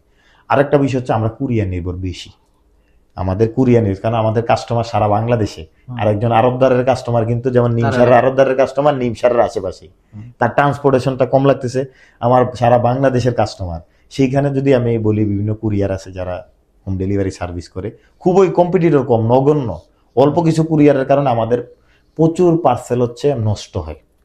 যেমন এই বছর 100টা পার্সেলে ওভারঅল 5টা পার্সেল যদি নষ্ট হয়, 50 কেজি আম নষ্ট হয়, তাহলে একটা উদ্যোক্তা কত কেজি আম বিক্রি করলে 50 কেজি আমের দাম যদি 100 টাকা করে হয়, 5,000 টাকা, তার 5,000 টাকা 100টা পার্সেলে নষ্ট হচ্ছে। এই যে নষ্ট হচ্ছে, লসটা হচ্ছে, এটা কিন্তু আলটিমেটলি অন্য প্রোডাক্টের উপরে, মানে এটা রেশিওনাল হিসাবে কিন্তু পড়ে যাচ্ছে। ঠিক আছে। আরেকটা হচ্ছে 1 কেজি আম হোম ডেলিভারি করার জন্য আউটসাইড ঢাকা 26 টাকা নিচ্ছে। একটা ক্যারেট যদি বলি, আমি যখন লোকাল মার্কেটে আম কিনি তখন কিন্তু পলিথিনে দেওয়া হচ্ছে আমটা, কোনো ক্যারেট যাচ্ছে না, আমার বাসায় এনে আমটা দিচ্ছে না, আমি নিজে গিয়ে আম কিনতেছি। আমি পোকা থাকলে আমার রিস্ক, ঠিক আছে, আম যদি পোকা থাকে আমার রিস্ক। অনেক সময় 2 কেজি আম কিনলে 2-1টা ঢুকে দিচ্ছে, আমি কিন্তু কিছু বলতে পারতেছি না। কিন্তু অনলাইন থেকে আম কেনার পরে যারা ট্রাস্টেড সার্ভিস আছে, আমরা কিন্তু টোটালি রিফান্ড করি। যারা কুরিয়ারের কারণে বা আমাদের কারণে আম যেতে গিয়ে যদি দেরি হয়, আমের ভিতরে যদি কোনো বেশি পরিমাণে পোকা হয়, আমরা কিন্তু সেটা রিফান্ড করি। যেই কারণে এই বিভিন্ন কন্ডিশন এবং কি আমাদের প্যাকেজিং করার জন্য লোকবল বেশি লাগে, কোয়ালিটি প্যাকেজিং করার জন্য। আরেকটা হচ্ছে যে আমরা যারা অর্গানিকে বিক্রি করি, আলহামদুলিল্লাহ তাদের প্রফিট মার্জিন খারাপ না, ভালোই আসে। ঠিক আছে, যদি 130 টাকাও হিমসাগর বিক্রি করি কোয়ালিটি যেটা, যেমন আমি আউটসাইড ঢাকাতে 120 থেকে 30, মানে প্রাইজিং এর উপর ডিপেন্ড করে, ঢাকার বাইরে 130 থেকে 40 টাকায়, হয়তো আরো অন্যান্য প্রতিষ্ঠান তাদের প্যাকেজিংটা আরেকটু ইউনিক করে, তাদের ডেলিভারিটা আরেকটু নিজস্বভাবে করার চেষ্টা করে, যেই জন্য আরেকটু বেশি খরচ যেতে পারে, তারা একটু বেশি দামে নেয়। তবে আমার স্ট্যান্ডার্ড যেটা 120 থেকে 30-এর মধ্যে হিমসাগরটা হচ্ছে, রূপালীটা হচ্ছে অর্গানিক মার্কেটিংয়ে, তো সেটা কিন্তু খারাপ না, একজন উদ্যোক্তার জন্য ভালো। আর এটা আমি মনে করি যে লোকাল মার্কেটে 90-100 টাকা হলে, আমাদেরটা 120-30 টাকা হলে কাস্টমারে ভালো কোয়ালিটি দিতে পারলে সে সন্তুষ্ট হচ্ছে। এটা নিয়ে যারা করতেছে তারা তো করবেই, কাস্টমাররা চাবে আমি যত কম দামে ভালো দিতে পারি, আমাদেরও একটা প্রফিট মার্জিন থাকতে হবে, কারণ ওই যে লসটাকে যেন আমি রিডিউস করে নিতে পারি। না, আপনার কথা ধরে বোঝা গেল যে আসলে আপনারা যাদের থেকে আমগুলা নিচ্ছেন তারা লাভবান হচ্ছে আপনাদের কারণে, এরকম কি বিষয়টা, তাই তো? মানে অবশ্যই যে কিন্তু আড়তদার থেকে সেই লাভবানটা হওয়া পসিবল হয় না। না, আড়তদার থেকে হিউজ পরিমাণ আমে মন দিচ্ছে, 40 কেজির জায়গায় 52 কেজি 60 কেজি দিচ্ছে, আর আমরা তো পাচ্ছি 2-4-5 কেজি সর্বোচ্চ বাগান থেকে। আমাকে একটা জিনিস বলেন যে এত পরিমাণ যে আমরা পেমেন্ট ফাস্ট করতেছি, আম নেওয়ার সাথে সাথে, লিচু নেওয়ার সাথে সাথে পেমেন্ট বাগানে হচ্ছে, আর আড়তদার কিন্তু পেমেন্ট করতেছে সেই বিকালবেলা রাত্রেবেলা ঘুরিয়ে 3 দিন পরে পেমেন্ট করতেছে।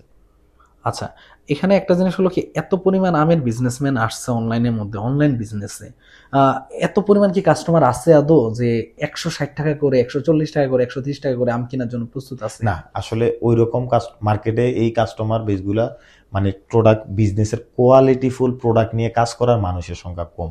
আচ্ছা, এটার তার মানে just খুবই নামমাত্র নগণ্য। আসতেছে। সর্বোচ্চ বাংলাদেশে যদি আমি বলি, যারা দিনে 1 থেকে 2 টন কোয়ালিটি আম সাপ্লাই করে, 100 জন উদ্যোক্তা পাওয়া যাবে না, 100 জন। বাংলাদেশের 64 জেলা, তার মানে জেলাপতি যদি আমি হিসাব করি 2 জন করে উদ্যোক্তা পাওয়া কষ্ট হবে আমার। 2 জন করে উদ্যোক্তা নাই, একটা জেলায় কত লক্ষ মানুষ থাকে, কোনো যদি ঢাকার কথা, ঢাকাতে তো প্রায় কোটি, চিটাগাং মেগা সিটি, এগুলো কোটি কোটি লোকের বসবাস। তো সিলেটে আছে, এই জায়গাগুলোতে প্রচুর, কুমিল্লাতে হিউজ পরিমাণ মানুষ সিটি শহরগুলোতে আছে। তো সেই জায়গায় তো কোয়ালিটি সাপ্লাই করার লোকে নাই, মার্কেটে সেলার বেশি, কিন্তু কোয়ালিটিতে মানুষকে কোনো না কোনো ভাবে ঠকানো যায়, এগুলোই চলতেছে মার্কেটে। অনেকে হচ্ছে স্প্রে করেই দিচ্ছে, লোকাল বাজার থেকে আম কিনে দিয়ে দিচ্ছে, এগুলো মানুষকে এই জায়গাগুলোতে হচ্ছে উদ্যোক্তারা খুব ভুল করতেছে। তার একবার মানুষকে ঠকানো যায়, বারবার ঠকানো যায় না। এই জায়গা হচ্ছে আমি বলবো যে যারা এই জায়গায় কাজ করে তারা মিশনের ভিশন নিয়ে, ড্রিম নিয়ে কাজ করেন। কিছু আম গেলাম বাজার থেকে, ওই 52তে মন কিনে দিয়ে দিলাম, ছোট বড় মিলিয়ে বিভিন্নভাবে দিয়ে দিলাম, কিন্তু দিন শেষে কাস্টমার একবার, দুইবার, তিনবার, পরবর্তীতে সে কিন্তু ওই যে বারবার সোর্স চেঞ্জ করবে, তার ওই যে বিশ্বস্ততার জায়গাটা তৈরি হবে না। তাহলে এই আমের বিজনেসে কারা সবচেয়ে বেশি টিকে থাকবে বলে আপনার মনে হচ্ছে ভবিষ্যতে? আমের বিজনেসে আম না, ওভারঅল যদি বাংলাদেশে উৎপাদিত ফলের কথা বলি, শুধু আম তো না, বাকিগুলোরও চাহিদা আছে, এক একটা রিস্ক এক এক রকম। আর বাংলাদেশের মানুষ হচ্ছে আমটাকে নেশার মতো অ্যাকসেপ্ট করে আর কি। এক্স্যাক্টলি, হ্যাঁ। হ্যাঁ, আমি যে আমার মাকে দেখি যে মানে কি পরিমাণ আম হ্যাঁ, পছন্দ করে, মানে হ্যাঁ। আমের সিজন আসলে। এমনও হয় যে আমার একজন সিঙ্গেল ওয়ান কাস্টমারের কাছে আমি প্রায় 1 লক্ষ টাকার 50,000 টাকার আম বিক্রি করি, শুধু আম। বিশাল ব্যাপার। হ্যাঁ, সে ঠিক আছে, তার সারা মানে আম শেষ হচ্ছে আম দিচ্ছে, আম শেষ হচ্ছে আম দিচ্ছে, মানে ভাত যেভাবে খায় এভাবে অনেক অনেক মানুষ আছে। যে বিশেষ করে আমাদের অঞ্চলের কথাটাই যদি আমি বেশি বলি, যে পূর্ববঙ্গের মানুষ প্রচুর আম শিকার। মানে আম একটা ইমোশন কাজ হ্যাঁ, করে। ইমোশন কাজ করে। তো এখন এই আমের বিজনেসে কাদের টিকে থাকার সম্ভাবনা বেশি মনে হচ্ছে? আচ্ছা, এই জায়গায় যদি বলি টিকে থাকার সম্ভাবনা হচ্ছে কোন উদ্যোক্তাদের? আসলে এখন তো এত পরিমাণ মানে মানুষ আসতেছে আমের বিজনেস, আপনি একটু আগে বললেন যে, কিন্তু সবার একটা টার্গেট হলো যে কিভাবে ঠকাবে মানুষকে, তাহলে টিকে থাকবে কারা? টিকে থাকার জন্য হচ্ছে আমার অর্ডার কম আসুক, আমার অর্গানিক হোক, পেইড হোক, মার্কেটিং তো করতে হবে। মার্কেটিং হচ্ছে বিজনেসের একটা কি, মার্কেটিং করতে হবে, কিন্তু মার্কেটিংটা পজিটিভ মার্কেটিং দরকার। ঠিক আছে, মানুষকে আমার কোয়ালিটি প্রোডাক্টটা কেমন ভালো সেটা মুখে বললে হবে না, মানুষের কাছ দেওয়ার পরে ফিডব্যাকটাও নিতে হবে। এবং কি মানুষ যেটা বলবে সমস্যা কাস্টমারের, সেটা শুনতে হবে। মানে কাস্টমার যেটা বলবে এটা শুনে সেটা সলিউশন করতে হবে। কাস্টমার যদি বলে যে আমার ভাই 2 কেজি আম নষ্ট হয়েছে, 2 কেজি আম দেওয়ার মতো মেন্টালিটি থাকতে হবে যে আমার 2 কেজি আমে লাভ ছিল কিন্তু সেটা দিব, তাহলে ওই কাস্টমার আমার হচ্ছে লয়াল কাস্টমার হবে। এই বিজনেসে, কাঁচামালের বিজনেসে লয়াল কাস্টমারের সংখ্যা যে যত বাড়াইতে পারবে তার বিজনেস তত স্কেল আপ হবে। লয়াল কাস্টমার হচ্ছে কি, যে আরাফাত তার আম্মার জন্য আম নিল, বা কোনো একজন ডাক্তার তার পরিবারের জন্য আম নিল, সে তার ডাক্তার কমিউনিটিতে সবাইকে আমাকে যতটা স্প্রেড করবে যে ওই যে অমুক কৃষিবিদ বা অমুক একটা প্রতিষ্ঠান সে আম দিয়েছে, তার আমটা ভালো, ওই প্রতিষ্ঠানের আমটা ভালো, আপনি নিতে পারেন। এই যে রেফারেন্স কাস্টমার যত বাড়বে, লয়াল কাস্টমার যত বাড়বে, এই বিজনেসে টিকে থাকতে পারবে, কারণ সে বিশ্বাস করে যে আমাকে যে ভালোটা দিছে সে আরো 10 জনকে দিবে।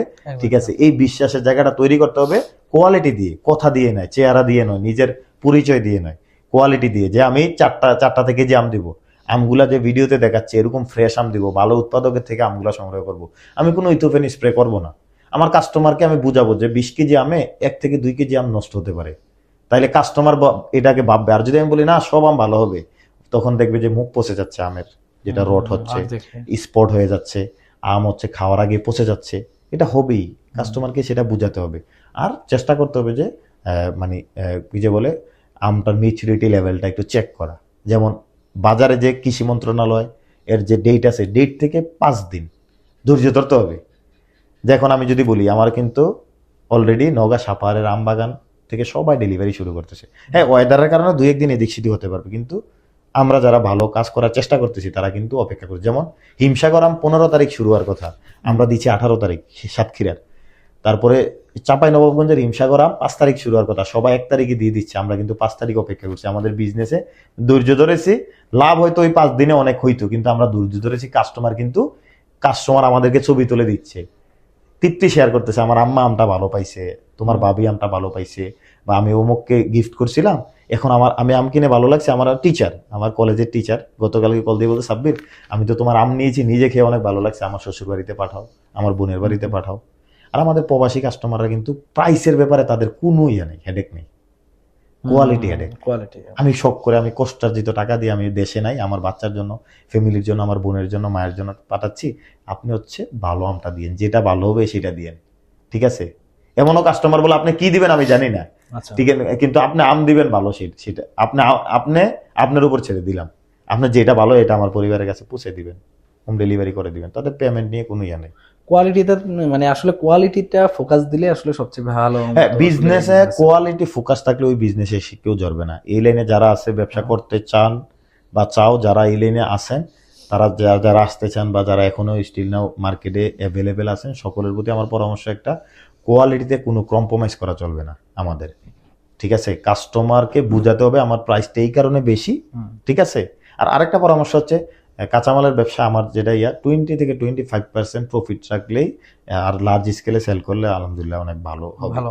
ঠিক আছে, এর চেয়ে বেশি সেল করার চিন্তা করে লাভ নাই। পেড মার্কেটিং করে অতিরিক্ত লাভ করলে দিয়ে গেছে যে ওই কাস্টমারগুলো লয়াল হয় না, এই আর কি। আচ্ছা, যারা ধরেন এখন আমের বিজনেসে এই পডকাস্টটা দেখে আসতে চাইবে, তারা ন্যূনতম কত বছরকে টার্গেট নিয়ে আসলে আসা উচিত বলে মনে হয়, যে আমি এত বছর আমের বিজনেস নিয়ে থাকবো, আমের বিজনেস নিয়ে থাকলে আমি টিকে থাকবো এই মার্কেটে? আচ্ছা, এই জায়গায় আমি মনে করি যে সে সে ওই চিন্তা করে আসবে যে আমি মৃত্যু পর্যন্ত এটা নিয়ে কাজ করব। কারণ কি, যত কিছুই আসুক, কিয়ামতের আগ দিন পর্যন্ত মানুষের খাবারের চাহিদা থাকবে, এটা বেসিক নিড। আর যদি আমি বলি তৃতীয় বিশ্বযুদ্ধ যদি কোনো কিছু নিয়ে হয় কোনো দেশের সাথে ওয়ার্ল্ড ওয়াইড, সেটা হচ্ছে সুপেয় পানি আর খাবার নিয়ে হবে, নিরাপদ খাবার নিয়ে হবে। তো সেই জায়গায় তো আমি তো মনে করি যে আমি যতদিন আছি, আমার প্রজন্ম যতদিন আছে, ততদিন পর্যন্ত আমকে কোয়ালিটি এশিওর করে মানুষকে দিবে, সেই বিজনেসটার দ্বারা আমি অব্যাহত রাখতে চাই।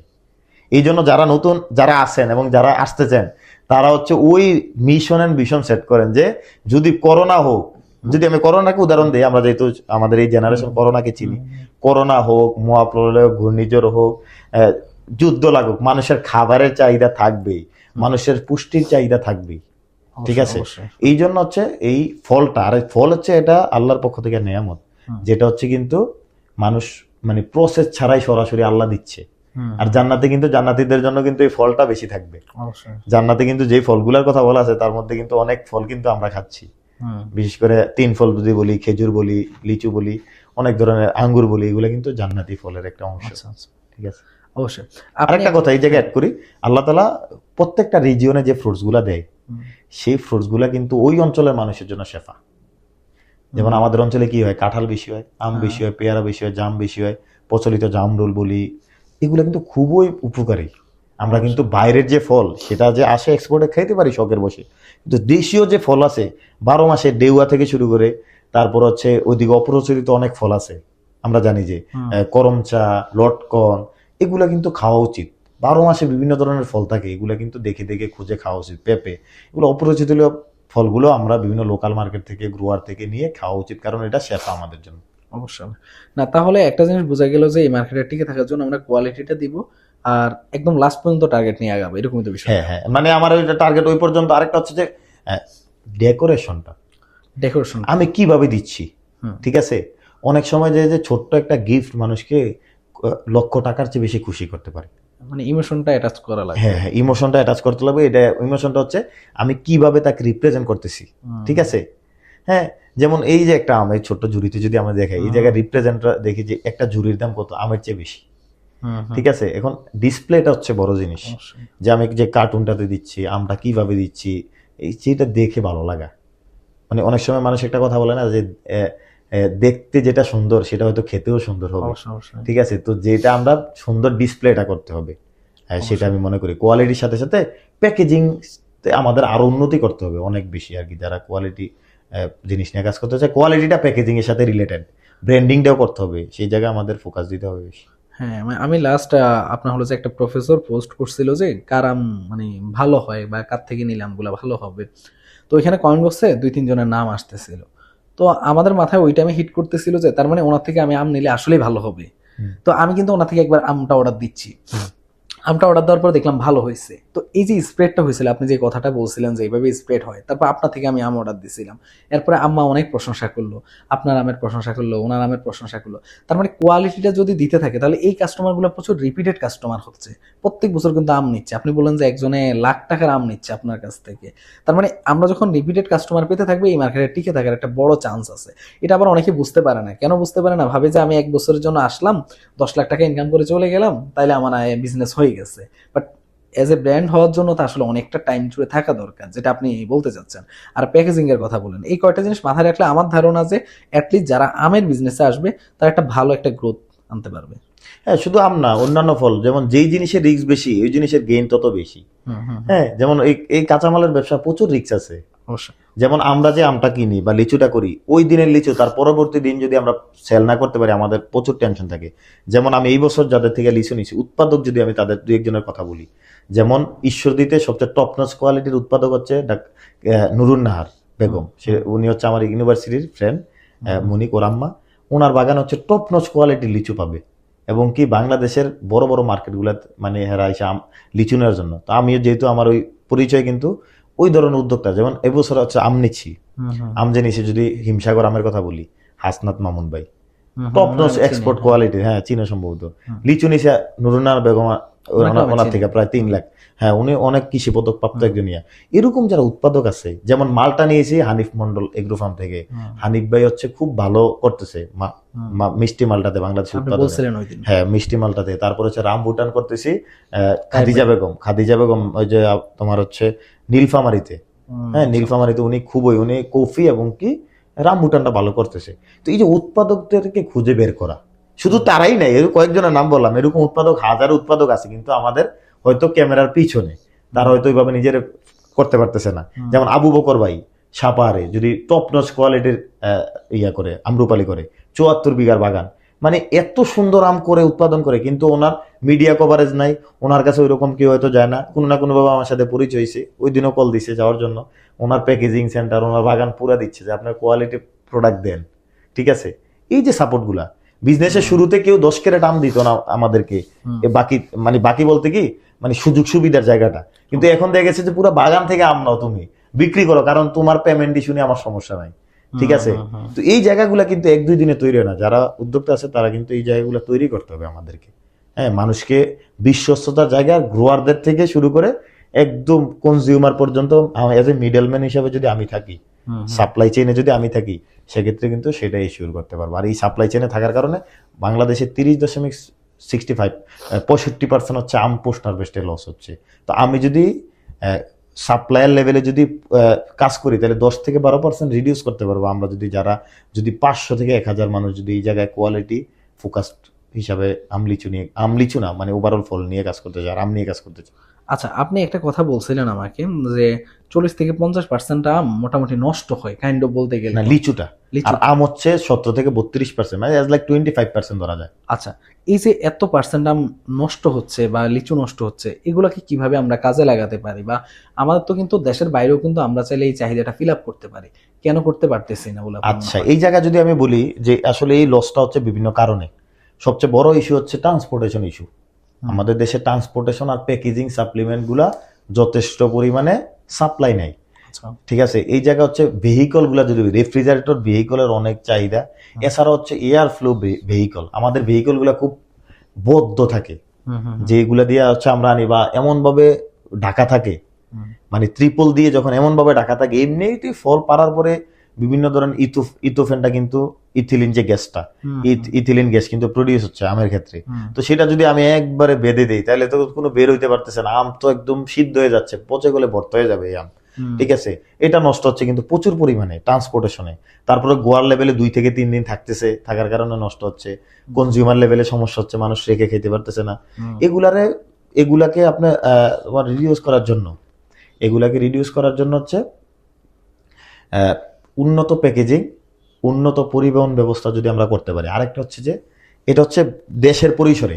আর যদি যারা আমরা বাইরে, যেমন আমরা যারা কাজ করতেছি আলহামদুলিল্লাহ, এখন কিন্তু আমাদের এক্সপোর্টের আম সাপ্লাই দিচ্ছি, যারা এক্সপোর্টার, কিন্তু আমাদের এক্সপোর্ট লাইসেন্স হয়তো করবো ইন ফিউচার। এক্সপোর্ট করতে হলে একটা ভালো লজিস্টিক্স দরকার, সেটারও এক সময় হবে। কিন্তু যারা করতে চায় তাদের জন্য কয়েকটা জিনিস আমার সেটা হচ্ছে প্রথমত হচ্ছে গ্যাপ যেটা বলি আমরা, গুড এগ্রিকালচারাল প্র্যাকটিসে যেই ফসলগুলো উৎপাদন হয়। গুড এগ্রিকালচারাল প্র্যাকটিসে বললে যদি একটু ক্লিয়ারিফাই করে বলি, সেটা হচ্ছে পরিমিত মাত্রায় সেচ ব্যবস্থাপনা, পরিমিত মাত্রায় আগাছা দমন, পরিমিত মাত্রায় পেস্টিসাইড ইনসেক্টিসাইড স্প্রে, পরিমিত মাত্রায় হচ্ছে কি যে বলবো মানে যত্নটা যেটা হুম ট্রেনিং পুনিং করে তারপর হচ্ছে কি যে বলে পিঞ্চিং করে যদি আমরা কোয়ালিটি একটা থোকাতে 3 থেকে 4টা আম আসতেছে, আমার একটা থোকাতে একটা আম হলে কোয়ালিটি আম আসবে, এটা এক্সপোর্ট করা যাবে।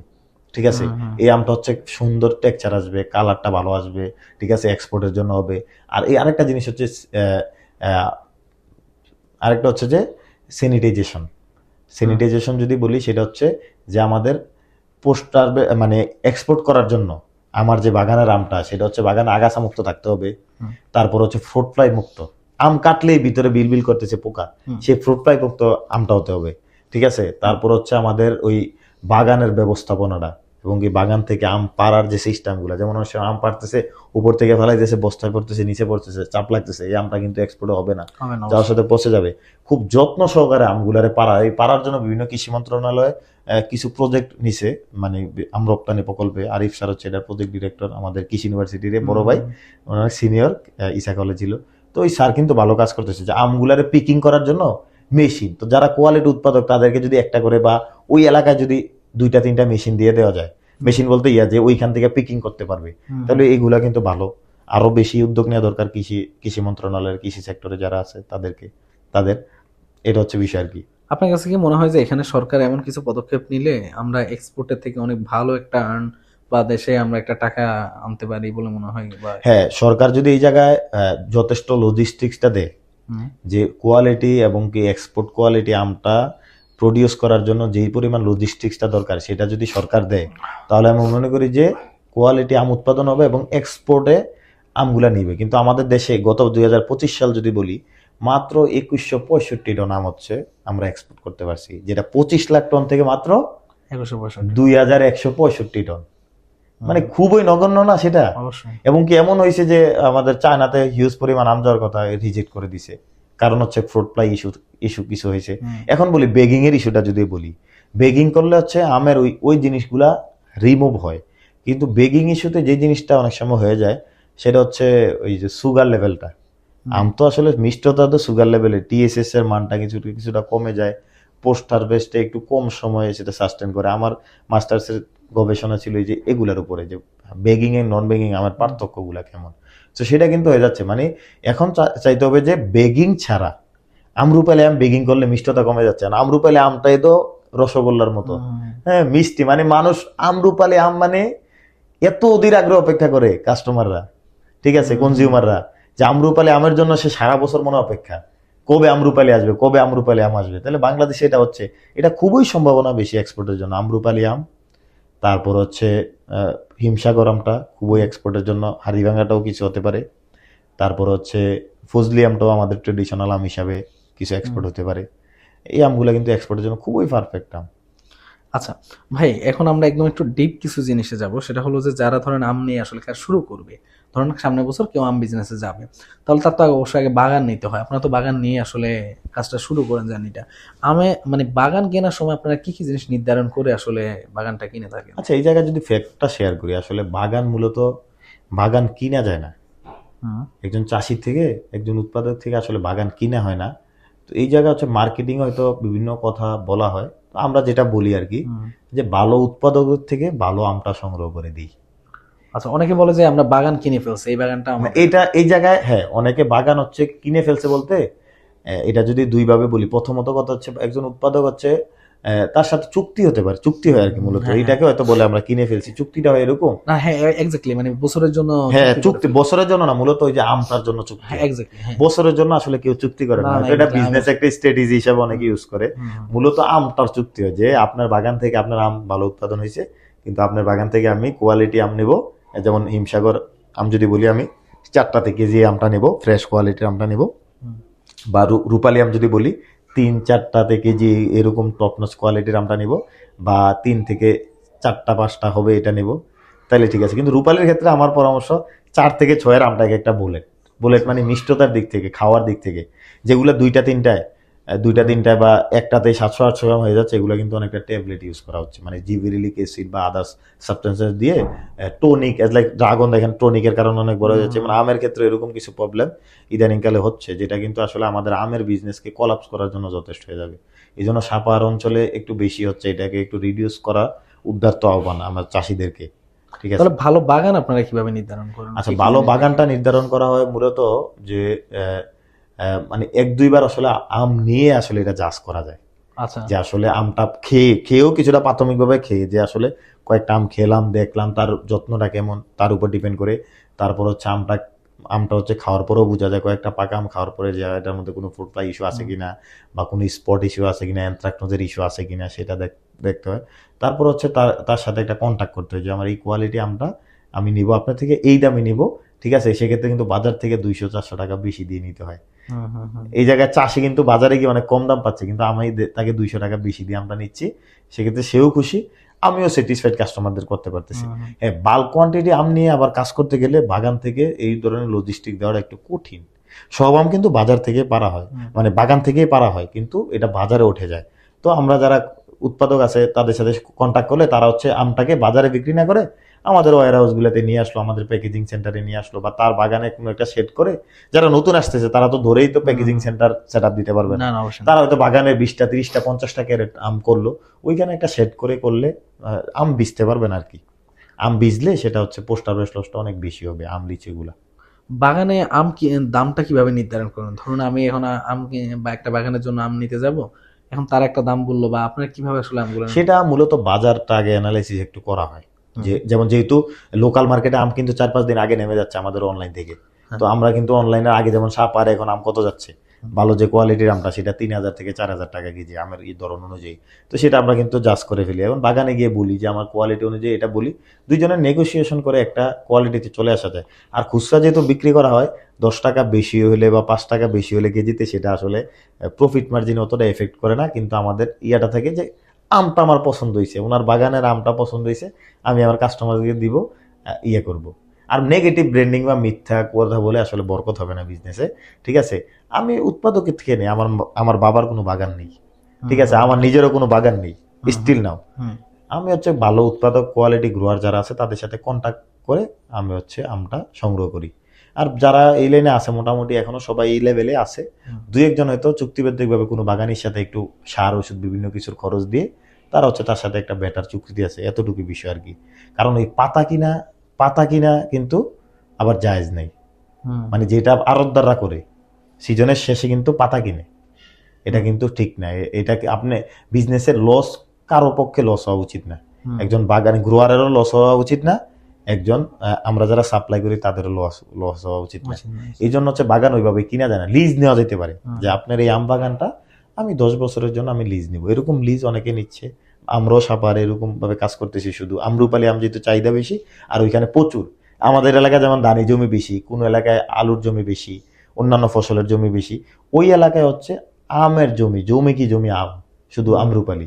হ্যাঁ, সেই ক্ষেত্রে হচ্ছে নেওয়া যায় 1 বছর 2 বছর 5 বছরের জন্য লিজ নেওয়া যায় সরাসরি। তাহলে কি লিজ নিয়ে নিজস্ব নিজস্ব সিস্টেমে হচ্ছে স্প্রে করে, নিজস্ব লেবার ফাংশন ইউজ করে কোয়ালিটি আম উৎপাদন করার দায়িত্বটা নিজে নেওয়া যায়।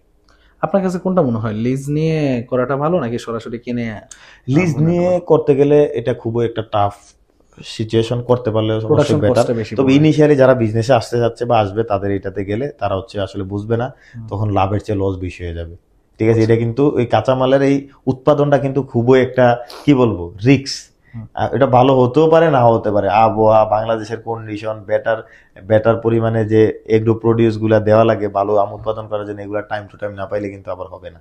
এই জন্য যারা শুরুতে তাদের ক্যাপিটাল কম আছে তারা এটাতে যাওয়া উচিত না। যাদের বিজনেস করে ভালো একটা ক্যাপিটাল গেইন হয়েছে তাদের উচিত হচ্ছে ওই ধরনের মানে লিজ সিস্টেমের যে বাগানগুলা সেটা নেওয়া আর কি, এবং নিজস্ব। এটা খুব টাফ একটা, এত সহজ না।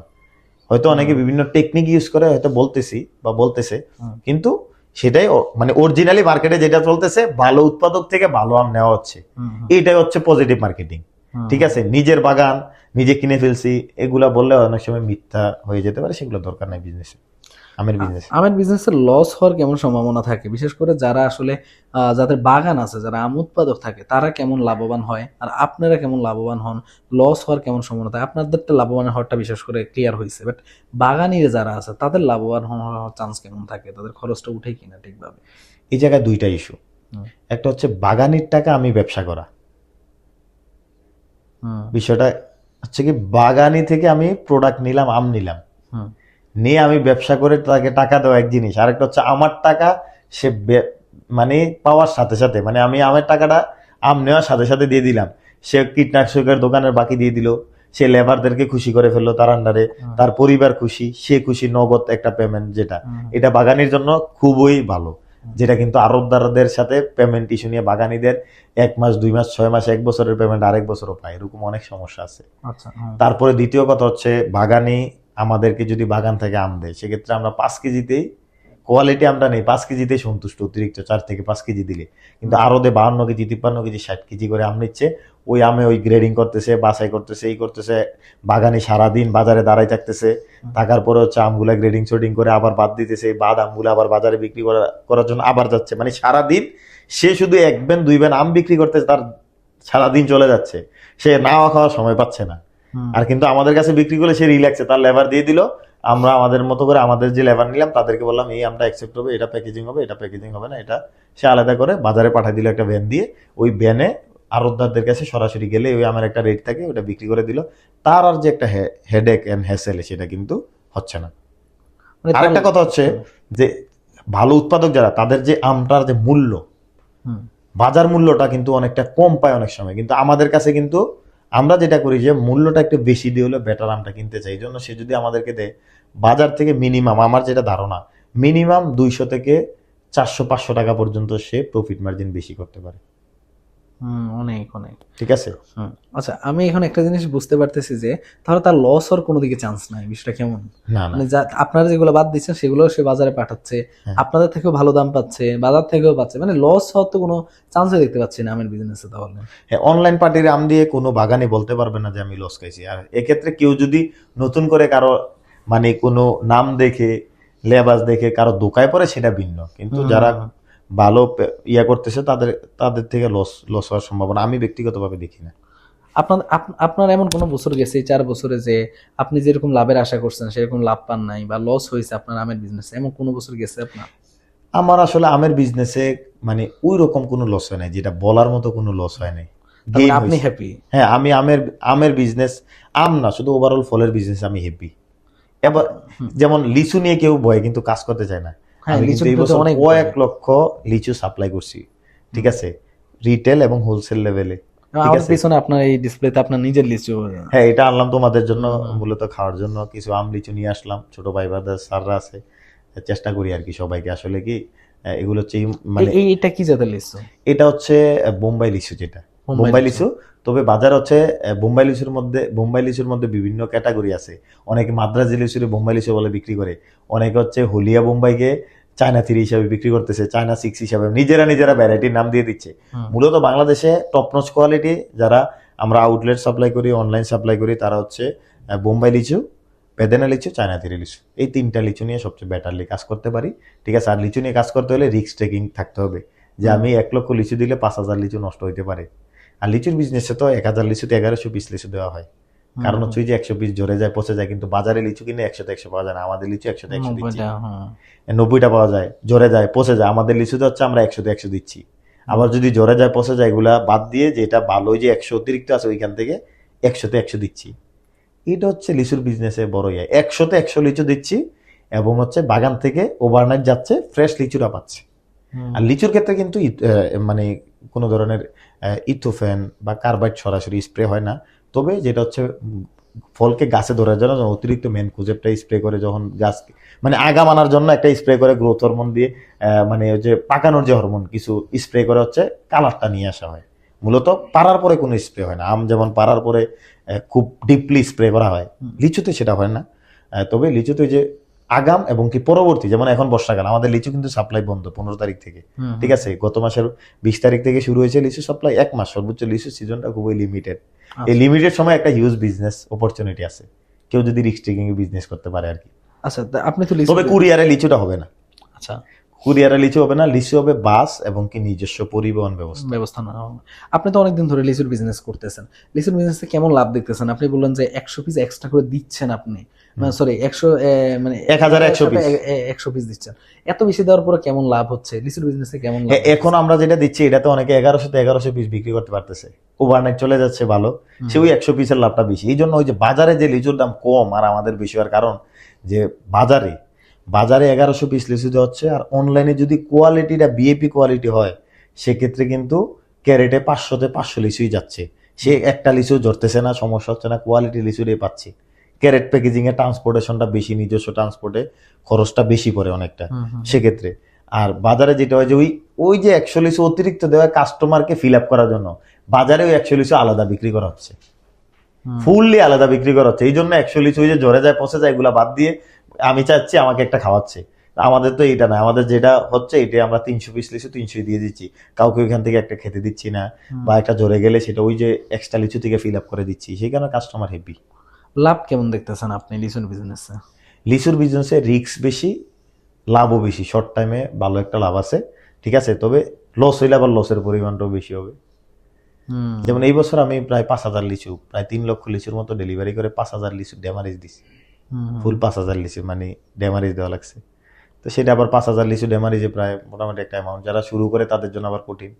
তাহলে লিচুর বিজনেস আপনার কাছে মনে হচ্ছে যে এটা একটা ভালো সম্ভাবনা, কিন্তু লিচুর বিজনেসে আমি খুব একটা অনলাইনে আম যে পরিমাণ মানুষের আসলে এই বিজনেসে আসে, লিচুর বিজনেসে আমি দেখি না। আমি আপনাকে খুব ভালো মতো দেখছিলাম যে লিচুর বিজনেস খুব কাছ থেকে, মানে আমার পরিচিতদের মধ্যে আপনাকে ভালো লিচুর বিজনেস।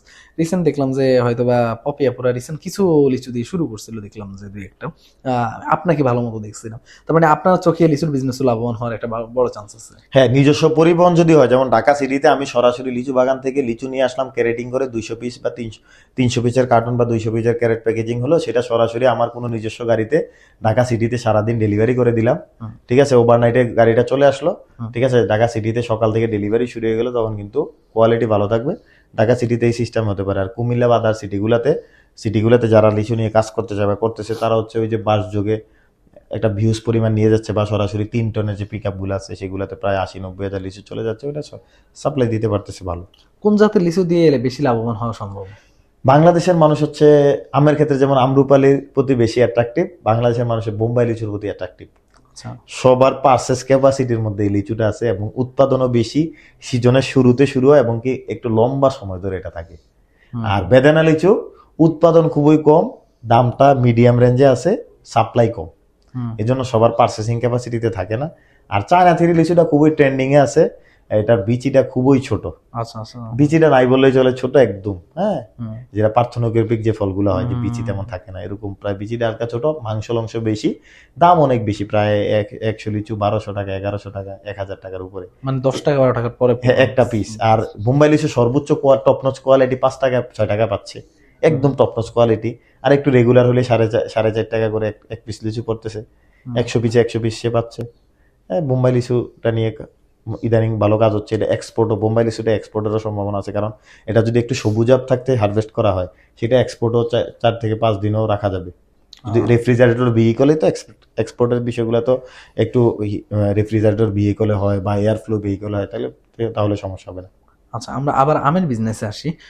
যেহেতু আমাদের আজকের টপিকটা মেইনলি আমকে নিয়ে, আমের বিজনেসে আপনার থেকে জানতে চাই, আপনার এই বছর আম কত টন মানে সেল করা? আমার এই বছর টার্গেট হচ্ছে আমরুপালি আম, যদি স্পেসিফিক আমরুপালি আমটা নিয়ে বেশি বলি, 200 টন।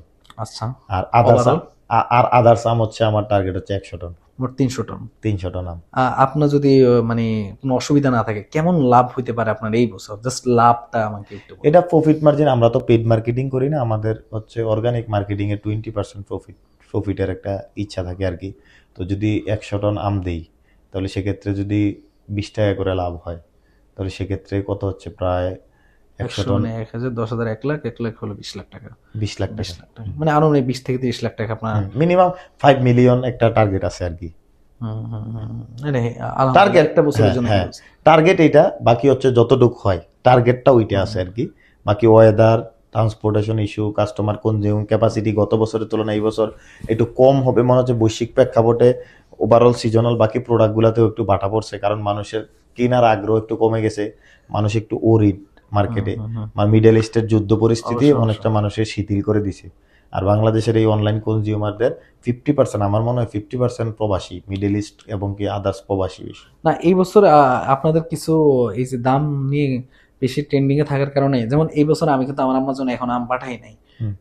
বিষয়টা এমন দাঁড়ালো যে আম অতিরিক্ত মাত্রায় দাম বেশি আপনাদের কাছে। এখন এই কারণে আমরা যেমন পাঠাচ্ছি না, আরো অনেকে চিন্তা করতেছে না তাহলে এত দাম দিয়ে সবাই আশা আছে যে আমের দাম কমবে। এক্স্যাক্টলি। আমের দাম যেমন সাতক্ষীরাতে আমরা আম দিছি হচ্ছে 130 টাকায়, কিন্তু চাপাই রাজশাহীতে তখন আমরা আম দিছি 120 টাকায়।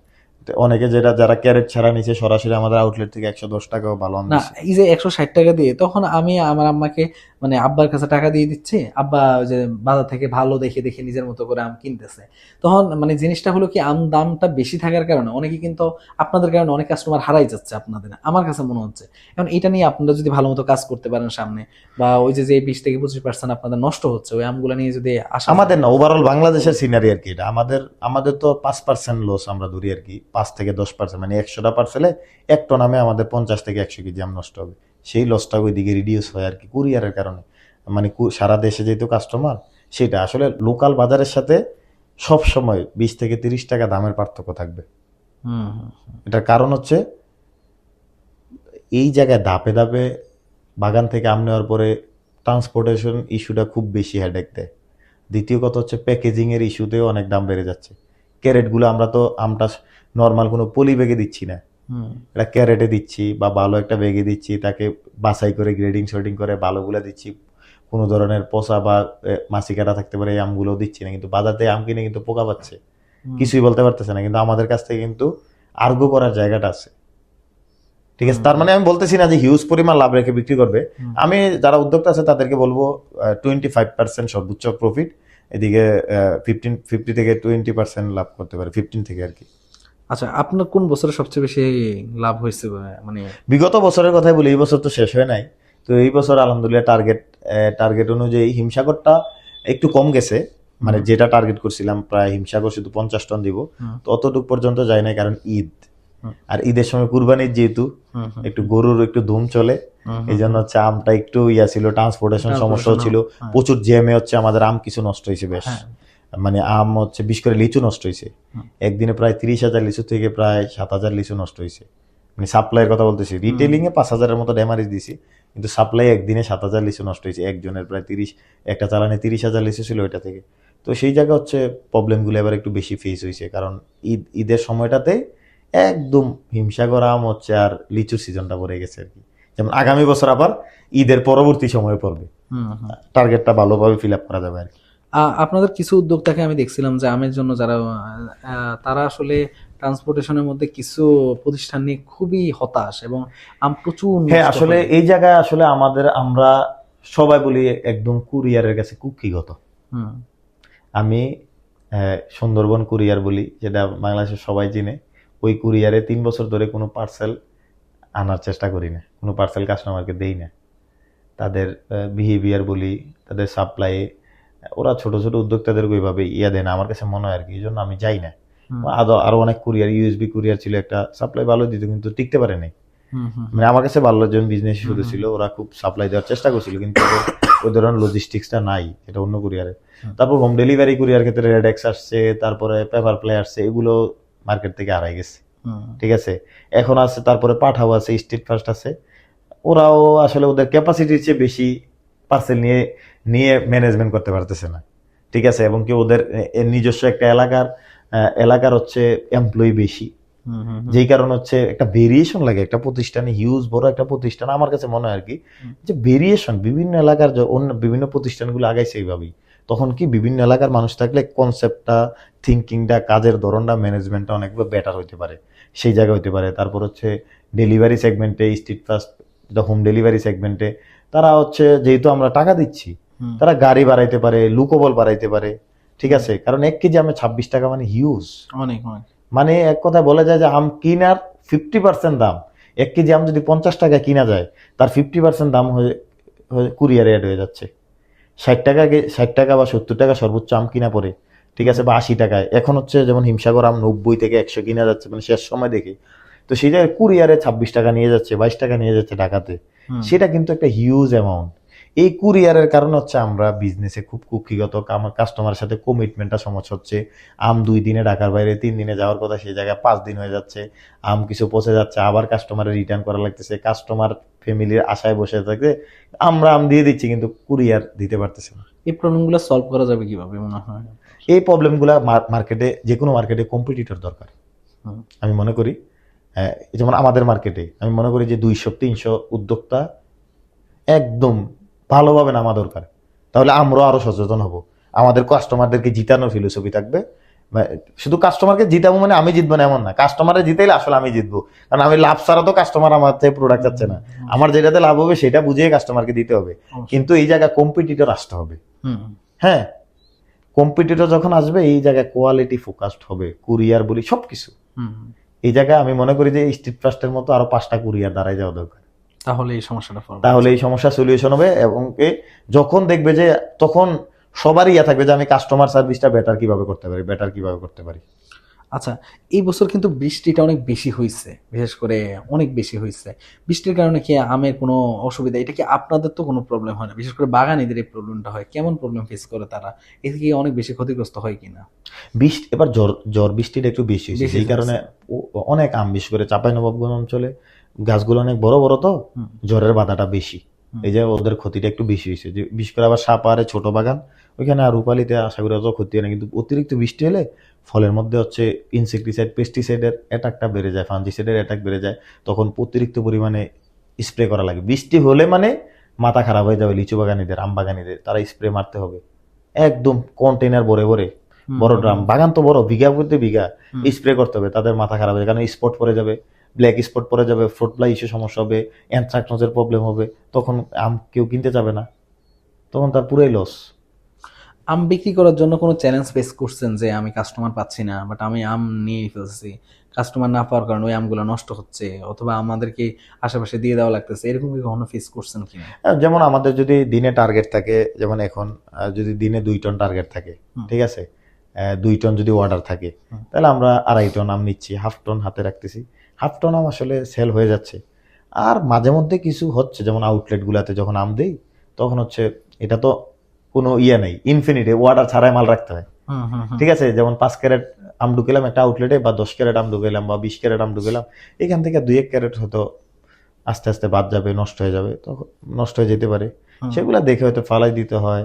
বা যারা বিভিন্ন সময় আসে, মানে এগুলা জমায় রাখলে অনেক গরিব মানুষরা আসে, তারা একটা আশায় আসে, ওইখান থেকে দেখে গেছে আমগুলা তারা কিছুটা কনজিউম করতে পারে। যেমন বাজার থেকে ওরা 20-30 টাকা কিনতে হয়, আমাদের কাছ থেকে এসে ফ্রি নিয়ে যায়। মানে এই আমগুলা রেখে দিয়ে একটু মুখ পড়ছে, একটু স্পট লাগছে, কাস্টমার নিবে না, এই আমগুলা একটা ঝুড়িতে রেখে দিলে ওরা এসে নিজেরাই নিয়ে যায় আর কি। আচ্ছা, ওরা এটাতে হ্যাপি।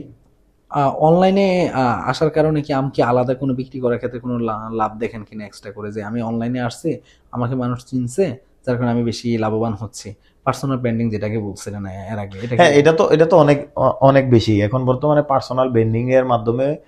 এটা হচ্ছে 5th জেনারেশন মার্কেটিং এর একটা পার্ট আমি মনে করি, যেটা হচ্ছে যে পার্সোনাল মানুষ হচ্ছে এখন প্রতিষ্ঠানের পাশাপাশি পার্সনকে অনেকটা বেশি দিচ্ছে, প্রায়োরিটি দিচ্ছে। যেমন বিল গেটসের নাম শুনলে আমরা কি তার প্রতিষ্ঠানের কথা মনে পড়ে, ঠিক আছে, মাইক্রোসফটের কথা মনে পড়ে, আবার ফেসবুকের মার্ক জুকারবার্গের কথা মনে পড়ে। এই যে পার্সোনাল, পার্সন টু পার্সন যে জিনিসগুলা, সেগুলা কিন্তু মানুষকে বেশি ট্রিগার করে আর কি। ভাই, আপনি তো স্টুডেন্ট অবস্থায় আসলে আমার বিজনেসটা, বা আপনি মানে আমি যে ফুডসের বিজনেসে আসছিলেন, ফুডসের, তো এখন এই স্টুডেন্ট অবস্থায় যারা আসলে বিজনেসে আসবে তাদের উদ্দেশ্যে কি পরামর্শ দিবেন? আমি আসলে স্টুডেন্ট অবস্থায় বিজনেসে আসছি, কিন্তু আমার একটা ফোকাস ছিল যে আসলে আমার কেরিয়ারে অ্যাজ লাইক সিভি ভ্যালুটা থাকবে, আমি বিজনেস করব, সেটা আমি ডিটারমিনেশন নিয়ে এখানে আসছি। কিন্তু তার মানে এই না যে আমার একাডেমিক লাইফটাকে আমি একদম বিসর্জন দিয়ে দিলাম।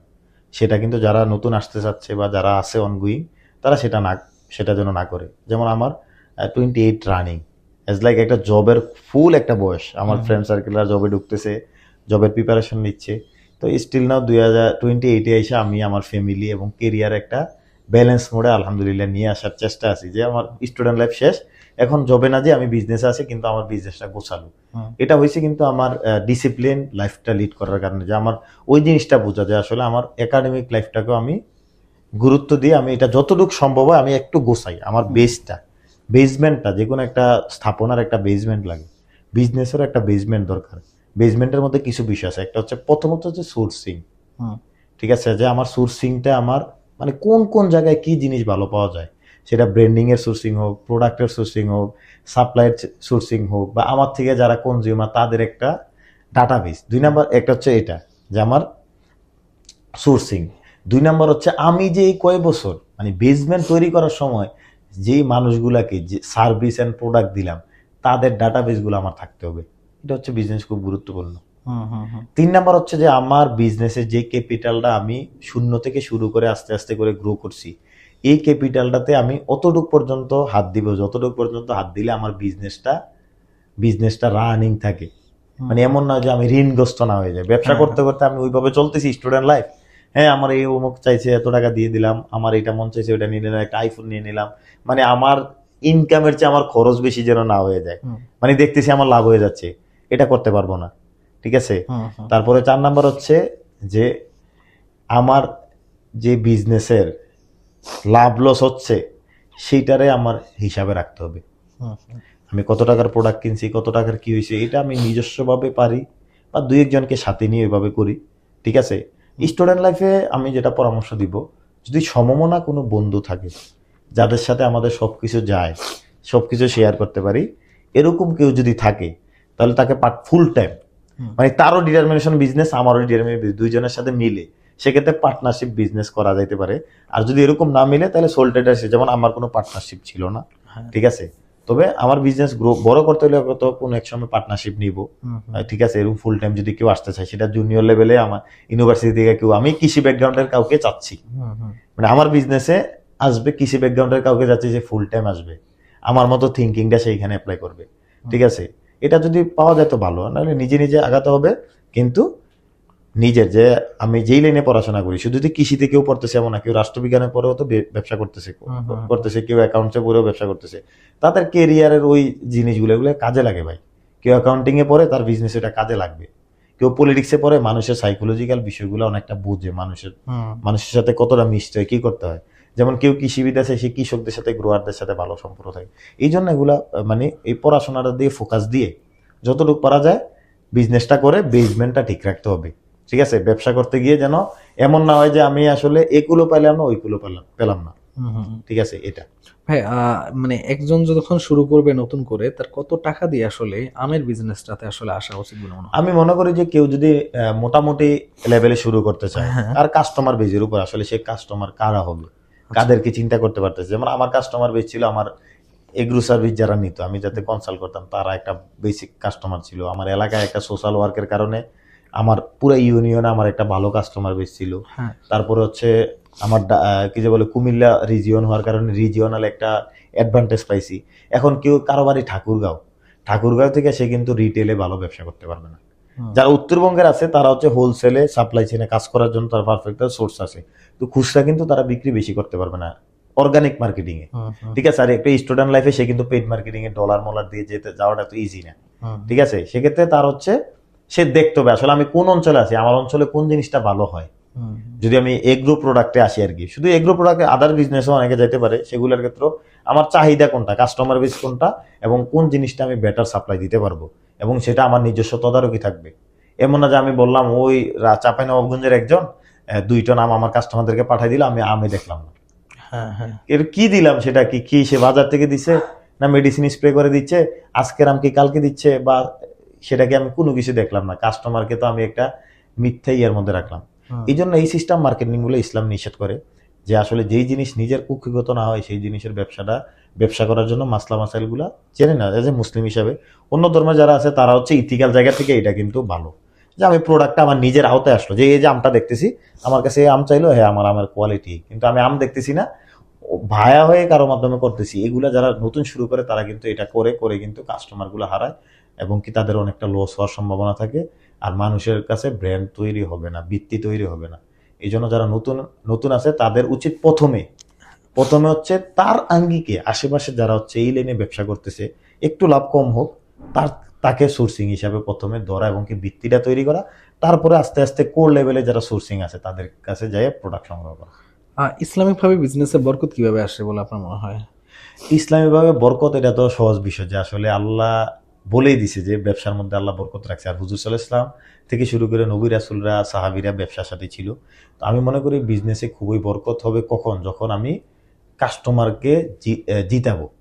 কাস্টমারকে যদি ঠকাই তাহলে কিন্তু আল্লাহ নারাজ হবে, আমার ব্যবসায় বরকত হবে না। আমার সেল অনেক দেখবো, হঠাৎ করে একটা চালানের আম নষ্ট হয়ে গেল, তখন আমার লস হয়ে যাবে।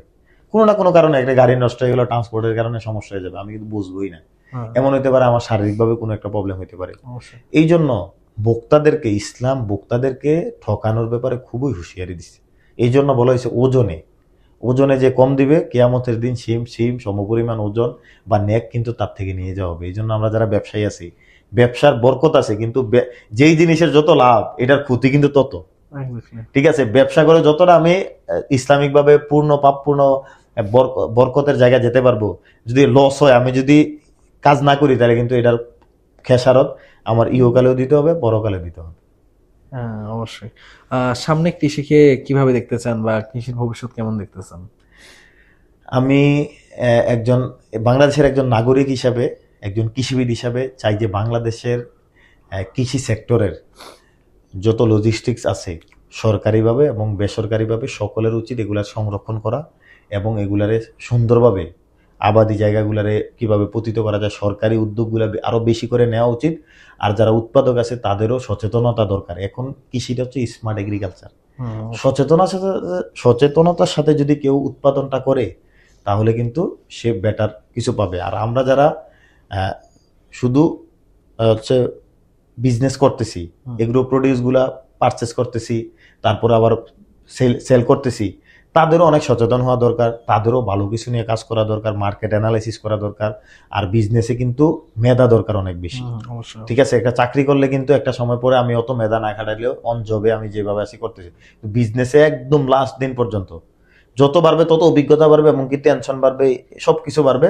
কিন্তু বিজনেসে প্রচুর অ্যানালাইসিস করতে হবে, মার্কেট অ্যানালাইসিস করতে হবে, করে কোন জিনিসে মার্কেটের সমস্যা, কোন জিনিসটা মানুষ পাচ্ছে না, কাস্টমার পাচ্ছে না, সেটা দিতে হবে। ঠিক আছে। অবশ্যই। লাস্ট একটা প্রশ্ন, একটু পার্সোনাল লাইফ থেকে প্রশ্ন করি। আপনি প্রথমে বলছিলেন যে এবং আমি আগে থেকেও জানি যে আপনি বিবাহিত। বিয়ে করলে কি রিজিক বাড়ে কিনা একটু আমাকে বলুন। হ্যাঁ, অ্যাবসোলিউটলি বিয়ে করলে রিজিক বাড়ে। আমি বিয়ে করেছি 2023 সালে। বিয়ে করার পরে আলহামদুলিল্লাহ মানে আমার এমন এমন অর্ডার আসে, মানে আমি তো রিটেলে, কিন্তু আমার বিজনেসটা মূলত রিটেলের উপরে। যেহেতু আমি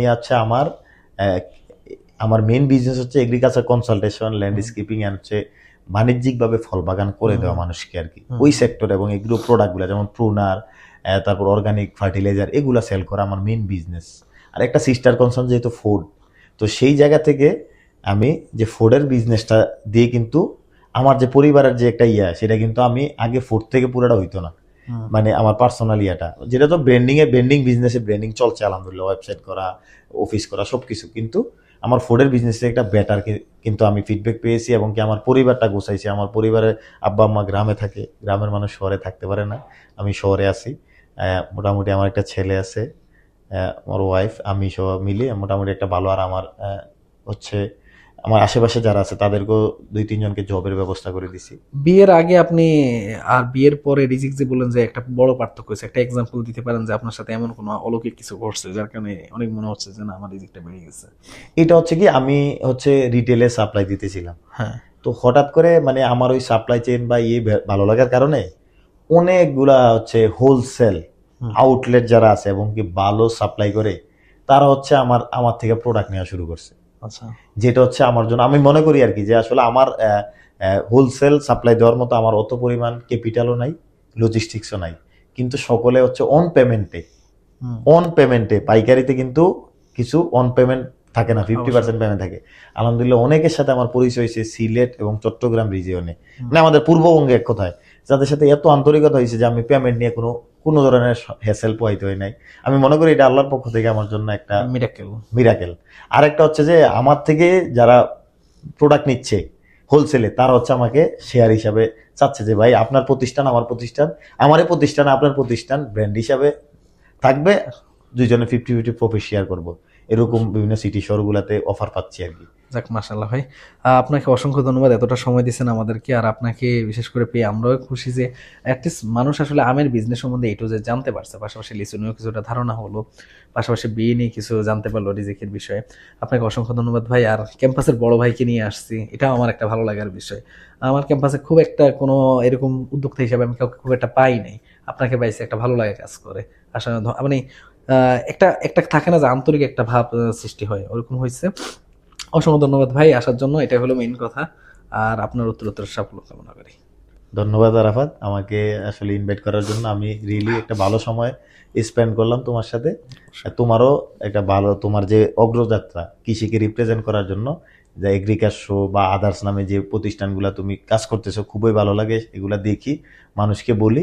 তোমারও উত্তরোত্তর সাফল্য কামনা করি, কৃষি নিয়ে অনেক দূর এগিয়ে যাও সেই প্রত্যাশা ব্যক্ত করে আজকের মতো ধন্যবাদ জানাই তোমাকে। আসসালাম। থ্যাংক ইউ, আসসালামু আলাইকুম।